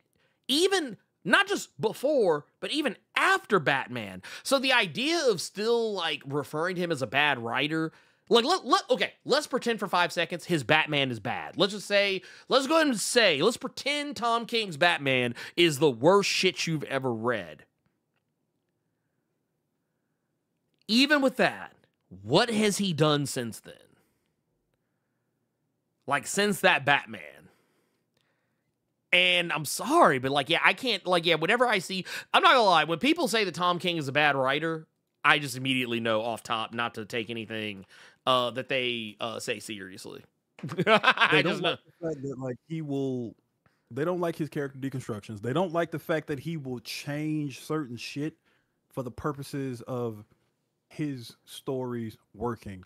I know a lot of people that they cannot stand Strange Adventures and how he did Adam Strange. Which is people wild. Because they don't like how Adam Strange was in that book. They don't like how he writes certain characters in the Bat books, and then the whole thing with him and Selena, people didn't like. I know people that they don't like. I just had that book on the tip of my tongue right now, but they don't like what he's doing in Wonder Woman. Yeah, in Wonder Woman, you know, and Wonder Woman's good. It is, but hell, Supergirl, Woman of Tomorrow, lit. Exactly. And that's the problem with people. They don't like that he will change their characters, and it's not the way their characters normally are. There are people that did not like Human Target because they didn't like how Guy Gardner was represented in that book. Honestly, that was old Guy Gardner. Mm-hmm. I think a lot of people need to go back. Like, if you read that Human Target and you didn't like the way Guy Gardner was represented as he used to be, not the way he is today, which I thought was fine. And, you know, it's funny because the reason they don't like Tom King is the same reason they loved him. Because the shit that he did in Human Target with Guy Gardner, the stuff that he did in Strange Adventures, the stuff that he does in Batman, he's done that before. But I'll give you a clear-cut example. He did that in Vision. Sure fuck did. He absolutely did that shit in Vision. He did. Right? But everybody praised it. He goes to take that to DC. Now it's all these fucking complaints. And he's doing the exact same thing he has always done. And he's doing the thing that several other writers do. But because he's the big dog, and because I feel like it's more older people that have this issue. I think is what. Yeah, I would concur. Indiana Jones crowd. I hate that that's the joke now with us, but it's that Indiana Jones crowd that has the problem with him. I feel like. No, I think you're 100%. The old farts who don't like shit like that. Yeah, same people that have problems with Donny Cates for the stuff that he has done with his books. It's that thing. So. Well, and I mean, I think that anyone who writes a story, because people always talk about like self-inserting like it's such a bad thing. But I'm gonna be honest with you, every writer who you've ever read, they self-insert on some level or another. Yeah. Whether the difference is whether or not you know enough about that writer to be able to notice. Like I was funny that. Oh, go ahead. There was a complaint with Tom King that like he wrote a certain book. Like, because he loves his family and he wanted to self-insert, like, that kind of stuff with that character. It's great you love your family. I don't need it in my book. Like, they were complaining that he was so in love with his family, he wanted to put it in a book. That's crazy. Well, I'll throw you one better. A lot of people may not catch this, but I recently finished the Sandman Netflix series. And one thing that kind of, like, stuck out to me in light of all the allegations and the sexual impropriety of Neil Gaiman, one thing I quickly figured out is that I was like, you know what? Under the sobering light of day, knowing what we know now about Neil Gaiman, Sandman's a self-insert. Dream, Morpheus, he is a self-insert character. Because he commits some very terrible acts and has to basically be brought to a position where he can realize he fucked up and try to make up for it. The difference is that Sandman actually did try to make up for that shit. Neil Gaiman did not. So, so there you go. There's that on that. Now, but yeah, I think, yeah, with Tom King, that's just people being silly. That's all that is. Now, to the next one, we got Trap God Thanos says, what's good? Blerd and Carter, I'm currently reading I Am Batman and was wondering how you guys feel about Jace Fox. It's crazy to me how DC fumbled Black Batman. Like, you would think it would be an easy layup. You know what else is an easy layup? Getting those motherfucking likes up. Also don't like how they're making him basically a cop. Yeah, okay, so I Am Batman is a book that I enjoy, but Jace Fox is a very interesting case study in the whole, which, I mean, to be fair, Batman's a cop too, but I think for Jace Fox, you would think maybe he would go a different direction, especially when you consider that, I don't know if you kept up with that book, Carter, but there's a couple of points where one of the side plots is that both his parents, Lucius Fox and his mother, are kind of going back and forth over whether or not vigilantism is good for Gotham. And it kind of tackles that, taking the law into your own hands from like a black perspective. But like, yeah, it's one of those deals where I feel like Jace doesn't really find his footing until like a little bit later, like not as a character, but just like as a Batman. I think the moment he starts kind of owning who he is, he gets better. But I feel like Jace Fox, he's one of those types of like legacy characters who, yes, he's Black Batman, but he's almost two Black Batman.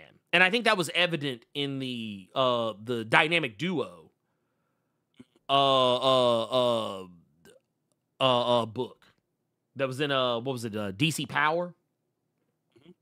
I feel like that was kind of evident there. The way that he treated Duke Thomas was not too dissimilar from how Batman would treat another Robin, or like someone in the Bat family trying to help him with something. It's almost like he's like Jace Fox is, he's Batman but black. Like, if that makes any sense. Yeah. I got you. I also think that, and this is not me saying all DC fans are like this, but I think there are a nice little chunk of DC fans who aren't as open to a black, like somebody else taking that mantle over the original character. I don't think a lot of DC fans are as open to that. Look at people, that complain about Calvin Ellis. Look at the people that complained about Jace Fox.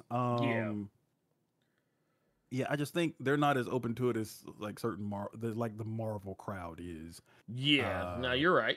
And again, I'm not saying that's all DC fans. Like, of course not. But I think there's a nice little portion that aren't as receptive and don't want things to change, especially going that route, which is unfortunate. But it's DC, man. Yeah, no, you're 1,000%. I like I said, I 1,000% agree. I wish people would allow themselves to have fun. I see it a lot. Like whenever I talk about new books that are coming out or like books that I'm enjoying, it never fails. There's always like this one person. Sometimes this one person ends up being like a few different people, but like they are so caught up in like wow factor that like they don't or not being wowed immediately, that they don't allow themselves to see the potential for something to be good. It's kind of like when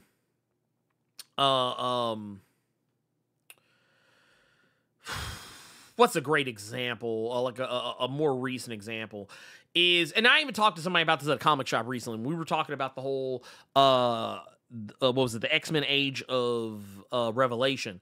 You and I both talked about the fact that like, there's just way too many fucking books, and some of those books just kind of seem like way out there. But like when actually being able to kind of take a look and see what they're actually trying to offer, there are some of those books where I'm like, I can actually see the potential in this, even though I'm not crazy about the whole. I can see the potential for something. And I think that sometimes people don't allow themselves to do that because they're looking for some, like, man, ooh, this is a whole other conversation. I'm just going to say this, we'll leave it at that. There are a lot of people who still are waiting, or not waiting, they're expecting comics to be exactly like they were back in the 90s. Like, there's people out there that are still expecting comics to do shit that was going on in the 90s. And I think that we need to let that shit go. Because the 90s ain't here no more. Let's see. That is 3. We got another one here. We'll answer 2 more, and then we'll move on to the questions from the Chizat. We got one from Baku Blade. Hey. Says, hey, Blerd Carter, audio listener here. I was wondering what other alternate universes, which, by the way, yeah, shout out to being one of the audio folks out one here. of them audio files. Shout out to you. Yeah. You know, you out here. Says, I was wondering what other alternate universes would make for an interesting lines like Absolute Ultimate, like MC2 or Earth 2 from a couple of years ago. Besides Milestone, of course, which I don't know why Milestone's Earth M stuff aren't in a similar position. Anyway, excited to hear your thoughts. Also, when there are time codes, it really helps. Well, you know, we used to do the time codes, and I'll be honest with you, the reason why I don't do them anymore, personally, is just because it requires me to go back and listen to the show. It requires me to spend about as much time as the show lasts. I'll look into it. I'll look into it. You being an audio listener, you don't have to. I started to do it a few times when I was uploading them to Spotify and stuff. So I think that's more on me. I'll look into it. It. I've done it a few times. Normally, it's if we're able to keep shit structured in a certain way, all I have to do is cut to certain points, and I can be like, right here, right here. I hear you. I hear you loud and clear. Yeah, I hear you. It's and I'll tell you what it is. It's like, okay, so like whenever I do interviews, it's easier because I can just be like, I can kind of just jump around. But when it's like a show that's as long as what we usually do, which, I mean, to be fair, that's a first world problem for us. But I feel like a lot of times we do kind of jump around a lot, and it's kind of the non sequiturness of the show. I think like back when we were originally doing this, we were a lot more structured. Like even to the point where like there was a brief time, a couple of times where I was even doing like show notes, but now I just kind of be like, yeah, we'll just talk about whatever. I don't give a fuck. I've come to find that when we just kind of talk, I don't know, I always feel like it goes over better. But I'll definitely say, that is something that, and I'll try and be better about that for a lot of other stuff, as well. The next one, this one comes from Flominum. Wagwan. Yeah. Blerd Carter. Y'all remember those Marvel hip-hop covers? Which was y'all's fave? Mine was Squadron Supreme, the Wu-Tang Clan homage. And that's a question that's more so going back to last week's claim sale where the coach had several of the hip-hop covers. Yes, sir. Mine, because I had a lot of them because I was working in a half comic shop at the time. That Captain America Long Live Cap is one of my favorite ones just because of how simplistic, just how simple it was. That was one of my faves. I don't even listen to Future like that, but that Uncanny Inhumans Dirty Sprite 2 cover, I thought was really cool that they even reference Future. Right. Oh God, I had it pulled up at one point. Those two are off the top of my head. The Drax one, when CM Punk was doing Drax, they did a Kid Cudi homage, and I know it's Kid Cudi. Shit. It's called him Kid Cudi because it makes y'all mad. Cootie coo. It was his Moon Man 2 cover. They did an homage with that, but it was Drax. That was another cool one. What I have several faves. Ernie, what about you? Which ones did you like? Man, there's so many. I'm trying to remember some of the ones that we took a look at before. The ones we looked at the The ones we looked at last week, especially. But I'll definitely say the Miles Morales one I really like. The one that's like the Illmatic. Nas joint. Yeah, I like that one a lot. I also like that that NWA A-Force joint. Mm-hmm. Man, what was another one? Oh, the Deadpool one was my favorite. One of my favorites as well, because just like I didn't expect a Future cover to be referenced, I did not expect them to reference that Bun B Trio album. Right. For a loop that they referenced. Dude, that. yeah. So that was another one for me. Another that Spider-Man Deadpool, the Eric B and Rakim, Paid in Full. I like that one just because that's a dope ass fucking album, just in and of itself. And then of course I'm a big Gangstar fan, so the one they did, even though I'm not like a Star Brand guy by any stretch of the imagination, but the fact that they did it was Hard to Earn. From Gangstar, they did was it was a Star Brand, it was Star Brand and Night Mask #1, which I thought was really cool. Another one that I liked? That was one of the reasons I started reading that G. Willow Wilson book. Did you see the Lauryn Hill one they did for Kamala Khan? I don't know if you ever saw that. No, one. I never did. Yeah, oh my god! They did Miseducation of Lauryn Hill for Kamala Khan. Bro, that was a dope one. Did you ever see the 3 Feet High and Rising one? The one they did for Extraordinary X-Men? Yes. It was it was the De La Soul joint. Yeah. Yes, I did. Yep. They did Far Side for Guardians of the Galaxy. Yeah, they did. I remember that too. There were some good ones. There was some fire ones. Man, there were some really good ones in there. Pull up this Kamala Khan for you. Dude, you see the Ghetto Boys? The Ghetto Boys jump they did for Uncanny? I don't remember that one. Here, I'll show you. It's bam, right there. I'd have to see it. Yeah, here you go. I don't remember this one. Wow. Yeah, they did the Ghetto Boys. I got a list. Buns. Okay. Yeah, I got a list of them. I got a list of them pulled up. But this one, I like that Ant-Man joint, the Biggie joint. The Red Man and Carnage was a straight one. Yeah, this is the Old Man Logan one from I just Ice Cube. Yeah, it's Ice Cube joint. The Get Rich or Die Trying from Invincible Iron Man was a dope one. Yeah. This one right here, this is I didn't know Sanford Green did this one. Yep. Yeah. Dude. Okay. All right. I see you. I see you out here. Oh no. I just sent you the Kamala Khan joint. Here, let me see. Here, let me do it like this. Bam. Oh, you know what? I have seen this one. I don't know how I forgot about it, but I've seen this one before. Yeah, that junt's cold. That junt's cold. I like that one. Here, let me do this. None of y'all are putting respect on the Big Milton style, dog. I don't like that. I don't like that. Nah, man, Big Milton going somewhere. Big Milton going somewhere. I don't want to see it. I don't want to see that. But yeah, I like that one. I like that one a lot. And there was, that's the Ant-Man joint you were talking about. I just saw here. I did not have that one, Black Phoenix, but I remember that cover. Black Panther did one with Run the Jewels. Yeah. That one I didn't have it, but I've seen it. This one, bruh, I never saw this one. I'm so glad that I did just now. This is a Tupac joint. Oh, okay. I talked about that one last week. With Robertson, the Laura Kinney "Flesh of My Flesh" DMX cover. I talked about that one last week. Yeah, that was nice. I like.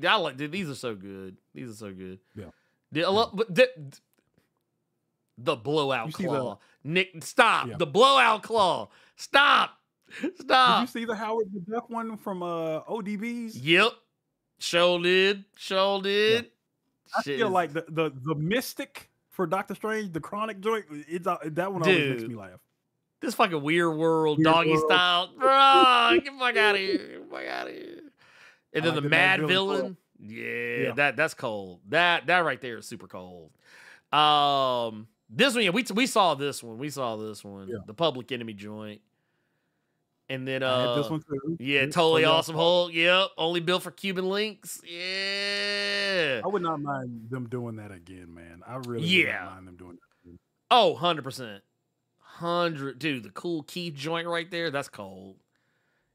The suit is nasty, but that's cold. That's cold. You want to talk about something that'll get motherfuckers in them stores? Man. I had that one because I was reading that Karnak book more now. Oh man, bruh. And we saw this one was one that we had on the claim sale too. Yeah. Like I said, there was a lot of really good ones, man. Honestly, they need to bring those back. Oh, and speaking of the devil, down here, the Lar Hill joint. But yeah, dude, this would have been a nice one too. This right here, that Fuji's joint, that would have been, dude, that'd have been so cold.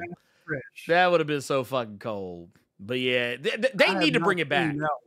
That was fresh. Yeah, they need to bring this. They need to bring all this shit. They need to bring this shit back. I need them to bring it back because, yeah, I could be here all day looking at this shit because there's like over 50 of these damn things. But but I will say, let me come back. One of my favorite ones will always be this one, the Black Panther Jay-Z joint. That's my favorite one.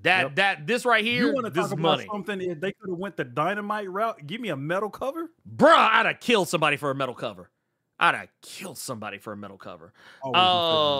Easily. I'd have caught a body for one of the motherfuckers. But no, they did more than that, but those are just the ones I have on this list. I could literally sit here all day looking at all of these. So yeah, anyway, let's I'm gonna jump it over to our questions from the chat. Yeah. We got one. Let's go ahead and get this first one here up out of Bill. Says, Spider-Man Brand New Day will include Scorpion and Mr. Negative. Will the latter be ordering the former to Sting on Smart Hulk to give him an imbalance of rage, restoring Banner Hulk? I don't know about all that, and I don't know how much Hulk is going to be in Brand New Day. I feel like it's one of those, like, they just kind of name-dropped a lot of people all at once. I personally feel like if Hulk is in the same degree, I don't think he's going to be a major component of it. Yeah, I don't think Hulk's going to be a major component of it. I think Hulk will just be around, kind of in the same way. Probably not much more than what, kind of like how, you know what? If he's there, I hope he's only there in the same capacity as Iron Man was in Homecoming. Like, I don't want to say that motherfucker all over the movie. I'm sorry, I just don't. I just don't. Because I feel like Spider-Man, more than any other character in the MCU, has relied on the presence of other characters. Mm-hmm. Like, like in No Way Home, it made sense. Like, yeah, you got magic shit going on.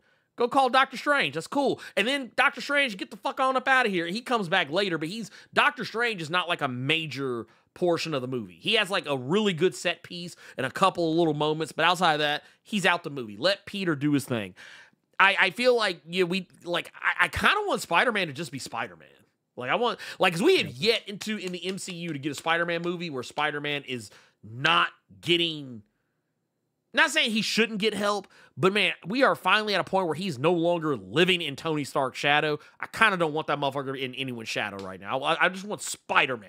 I want legit Spider-Man. By the way, also that little 9-second teaser was nasty work. Y'all out here just zooming in on the costume, and I was like, bro, I was like, what? Because I saw some people getting hyped. Oh man, dude, you see the Spider-Man teaser?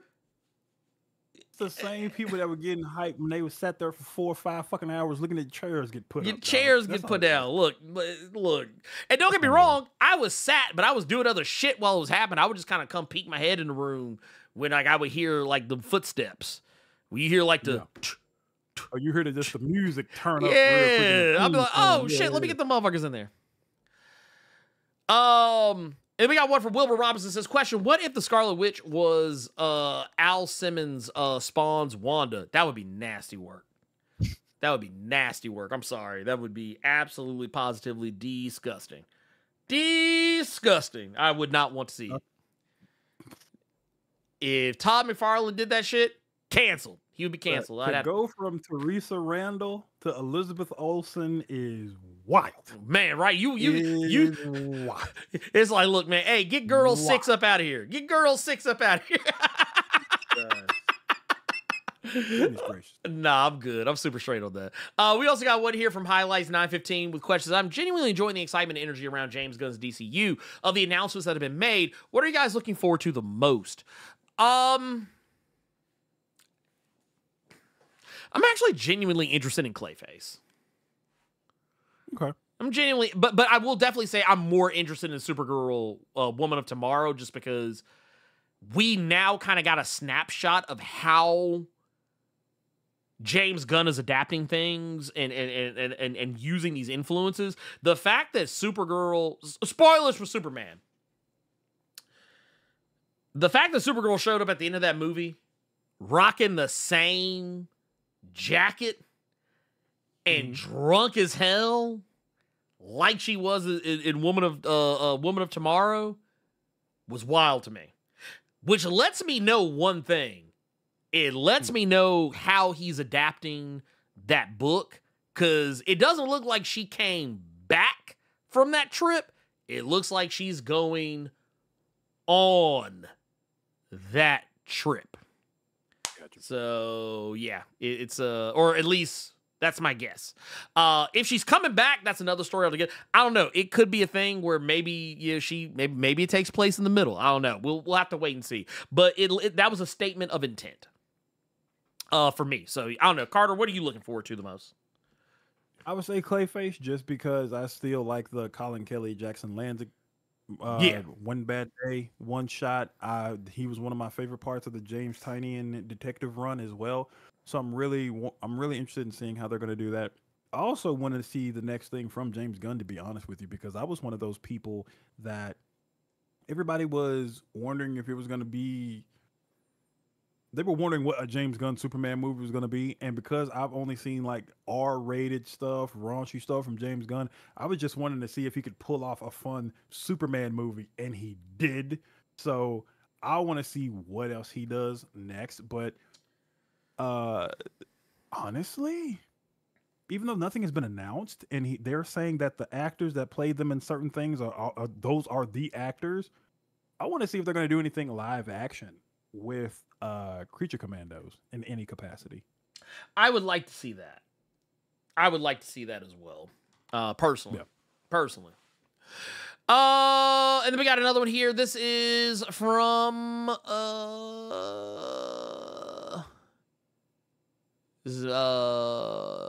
Mount Tyler Durden 9. Damn, let's go. We got says, did you know that Garth Ennis wrote a comic about the Tuskegee Airmen? I actually did not. What are your general thoughts on his war comics? They seem way more tame than books like The Boys and Preacher. So I'm gonna keep it a buck with you. I did not know, and now that you said that, hold on. Now I have something to look up.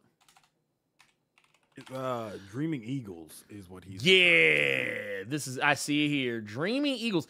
I might have to cop this. I just might have to cop this. I'm curious. I feel like, you know what?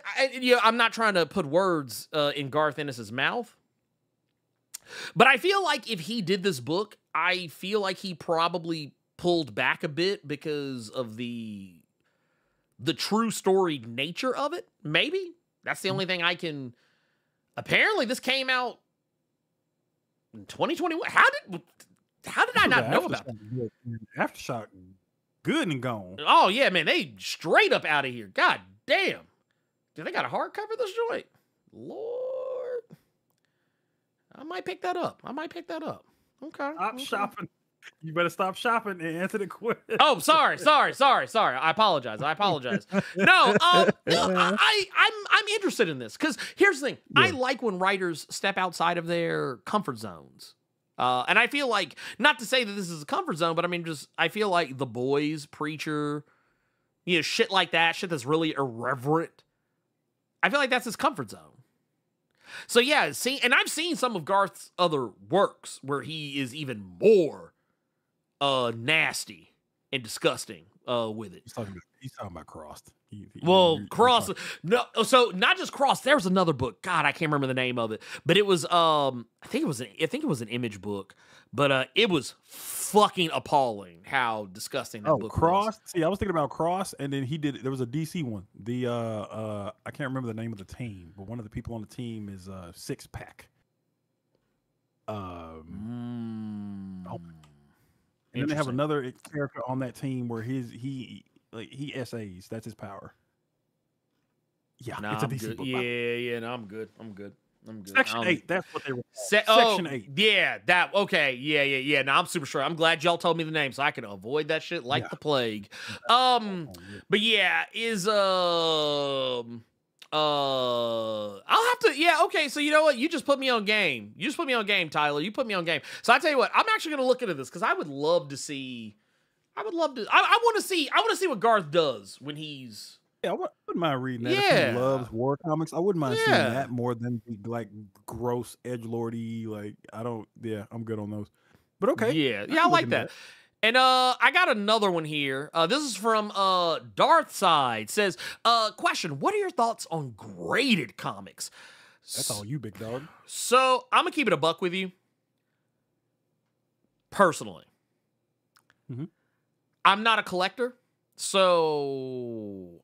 And Larry Stroman, the artist who was revolutionary in the reimagining of Peter David's X Factor, he was the one who came up with the iconic, black and yellow jackets and leather and whatnot. Also, the guy behind Tribe. He said something to me one time that kind of like changed my life and how I view comics. Because I was like, man, when I was a kid, I used to have this comic and that comic. Man, if I was a better comics person, I probably would have taken better care of those comics and they would have been worth something. And he corrected me and he said, did you enjoy them? I was like, yeah, I read them a lot. He said, that's all that matters. He's like, you were a good fan. He said, you read the book, you enjoyed it. You tried to get other people to enjoy it too. He said you did exactly what you were supposed to. Yeah. Now I will say, I think someone just called me out, said not a collector, has 3 bookshelves full of comics. Well, okay, but here's the thing though. I don't collect any of these with the intent to make money. Let me put it like that. I'm not a collector for money. Like, I'm not that guy that's like, oh, man, look at all these long boxes I got of all these classic, like, Silver Age, Golden Age, whatever comics, and I'm trying to, like, hoard them to make money. None of this... Keep in mind, you got a 9.8 Doom hiding somewhere. I do got a 9 point... Now, here's the thing, though. I only do the graded stuff for special interest shit. Gotcha. It's got to be like case in point. How far will this let me go? It lets me go a good ways. There we go. I'm like pulling shit off the shelf. Oh God! All that.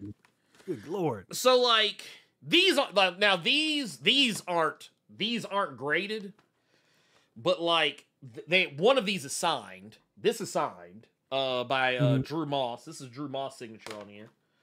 Oh, wow, I didn't realize I had another one of these. I need to like put these to use. Look at No, it was like the comic capsule. I was like, oh, I got this one. I got this one signed by Declan. Like, I would get these graded because I got them signed. Like I would get this graded. I technically could have got it graded when I had it done. When I got this signed, because it probably would be worth something. And technically, I could have gotten this one graded when I got it signed as well, but I didn't. Lord Jesus, that a Game Boy on the back of that issue. Show fuck is. Yeah. That's how old this is. Technically the first full appearance of Gambit. And then like some of this other stuff is just like, shit I just got just to have. Yeah. But like but when you're talking about like graded, I only have. You know what? I would actually get this. If I can get this signed, yeah, definitely. Captain Planet. But like the comics I have that are graded, like these, like yeah, that Doom he was talking about, the 9.8, which is great. I got a 9.8 Transformers, which is great. And I got this Spider-Punk 9.8. Yeah. Like shit like that, yeah, okay. Like if it's some stuff that like I give a shit about, like stuff that I'm like, ooh, yeah, man, I love this series. I love this character. Like I wouldn't do it for everything. I would only specifically go after shit that is of special interest to me. Fuck the market. Fuck the the speculators. Fuck what's worth anything. Because, hell, some of my Omnis that I have up here, some of them are signed. And some of those I actually got signed for free. Largely because Omnis aren't worth shit. When I talked to Mark Bagley for one of the books I had him sign, yeah, he was like, yeah, I just fucking do that shit. He didn't even charge me for it. Yeah, Ryan Stegman did that for my Superior Spider-Man hardcover. Yeah, I was gonna say, yeah, exactly. Like that's it's just one of those things. Like, yeah, like for me, it's more of a I have it. Like it's never like it. Like yeah, like I don't have. He said it right there. It's just because I have it. Yeah, John Stewart just said Carter Presents is gonna get a graded human target. No, I'm not. But I'm gonna get Tom King to autograph my hardcovers because it's mine. Like don't want it graded. I just want it. Yeah, it's literally like this is mine. It belongs to me. I own it, and and the person who made it, they signed it for. That's all that matters to me. I don't care about anything else. I'm not gonna be that guy that's trying to be like. But yeah, to answer the question, yeah, 10 is the highest grade. 10 is the highest grade you get. When that Bitter Root starts filming, and Ernie and I can go audition for the roles. Yeah. That Bitter Root go get signed. Oh, please. Dude, look. Do y'all want to know one of the biggest fucking regrets I have in my life? What's that? That I was sitting right the fuck next to David F. Walker. We had dinner together. We literally had an interview. I talked to this man. We hung out. We walked around downtown Memphis. We sat and had dinner together. And I was so pissed at myself that I fucking forgot to bring. I was so excited to go hang out with David F. Walker. I forgot to bring my fucking Bitter Root. Still kicking my own ass for that. But yes, pull out that big ass hardcover in the middle of y'all eating some breadsticks and macaroni and some shit. Man. Oh no, shit. We was at Huey's, so man, it would have been like potato skins or some shit. But yeah, 10.0, a 10.0 grade. A 10.0 grade is mint condition, which is why you don't see it very often. I mean, the mintiest of the mint. That means no one has ever touched it. I wonder how they even grade it if it's mint, because don't you have to touch it? Sort of. Well, so basically the people who do it, they're like, supposedly experts, whatever. Yeah, and Elite just said right, the shit would never have had to have been touched by hands. Yeah, like any like grease, hell, and like Diamond right here just said right here, even a 9.9 is damn near impossible to get. You're not going to. Like, honestly, just for me, I think 9.8 is, for me, the most I would ever give a shit about. Because a 10, you are gonna be, you're gonna get hoed. They say, yeah, I agree. Like, yeah, it just, I say, get the shit you want to get. Like, if there's a comic you fucking love, get that shit graded if you want it graded. But I wouldn't worry about that shit for just any old thing. Oh yeah, no, yeah. For a 10 through the nose, you're gonna have to give up a child. Just that is what it is. You got to. That said, Carter, do you have anything that you want to announce before we get up out of here? No, I do not. I'm gonna go continue reading my books, and I might go to the comic shop after this and do some looking. That's, you know what? I respect that. I respect. Oh, and real quick, I do want you to hang around after we get off the show, because I do want to tell you about the thing that we were talking about earlier, because you'll laugh. You'll holler at it. But that said, let's see here. Oh, wait a minute. Thank you for reminding me. Because you know what? I didn't check. You're so good for that, John Stewart. Thank you for reminding me. We do have one more thing. We actually got a couple of things, actually. We got a Streamlabs side for John Stewart with the 5. Says, sup, Ernie Carter. Thanks for the great stream. Question: how would y'all feel about Warner Brothers fan casting Kevin Hart as Mr. Mixaphilia in a movie? I'd love it just to piss off the chuds. You know what? Yuck. It would be fucking gross. But fucking do it. Do it. Just do it. You didn't even piss off the church. You pissed me off. That make me almost as mad as when they cast his ass as Roland from Borderlands. Boy, I was pissed. Boy, I was hot. Here's the thing, though. Hot. It would have me punching air, but like I would still. But the thing is, I know, knowing how James Gunn operates, he would make it work. I feel like he would make it work. Because I would hate it, but he would make it work. Because you said Mixaphilia, I wouldn't want him to do that. I would want him to be James Gunn's favorite character, who he just recently talked about in the interview. Oh, Batmite? Kevin Hart as Batmite.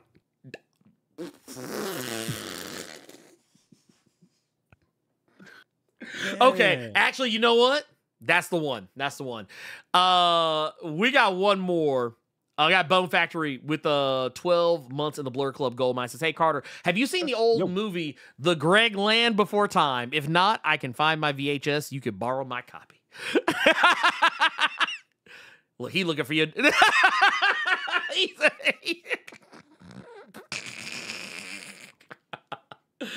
Oh my God. Anyway, he's like, look, he's like, nah, I'm out.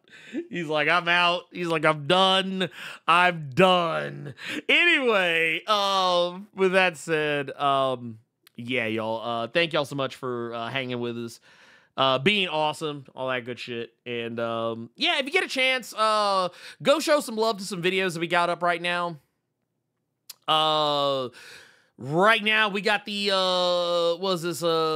we got Storm's Baby Daddy up, which I see a lot of y'all enjoyed. I'm glad and happy to see that, you know, y'all are enjoying it.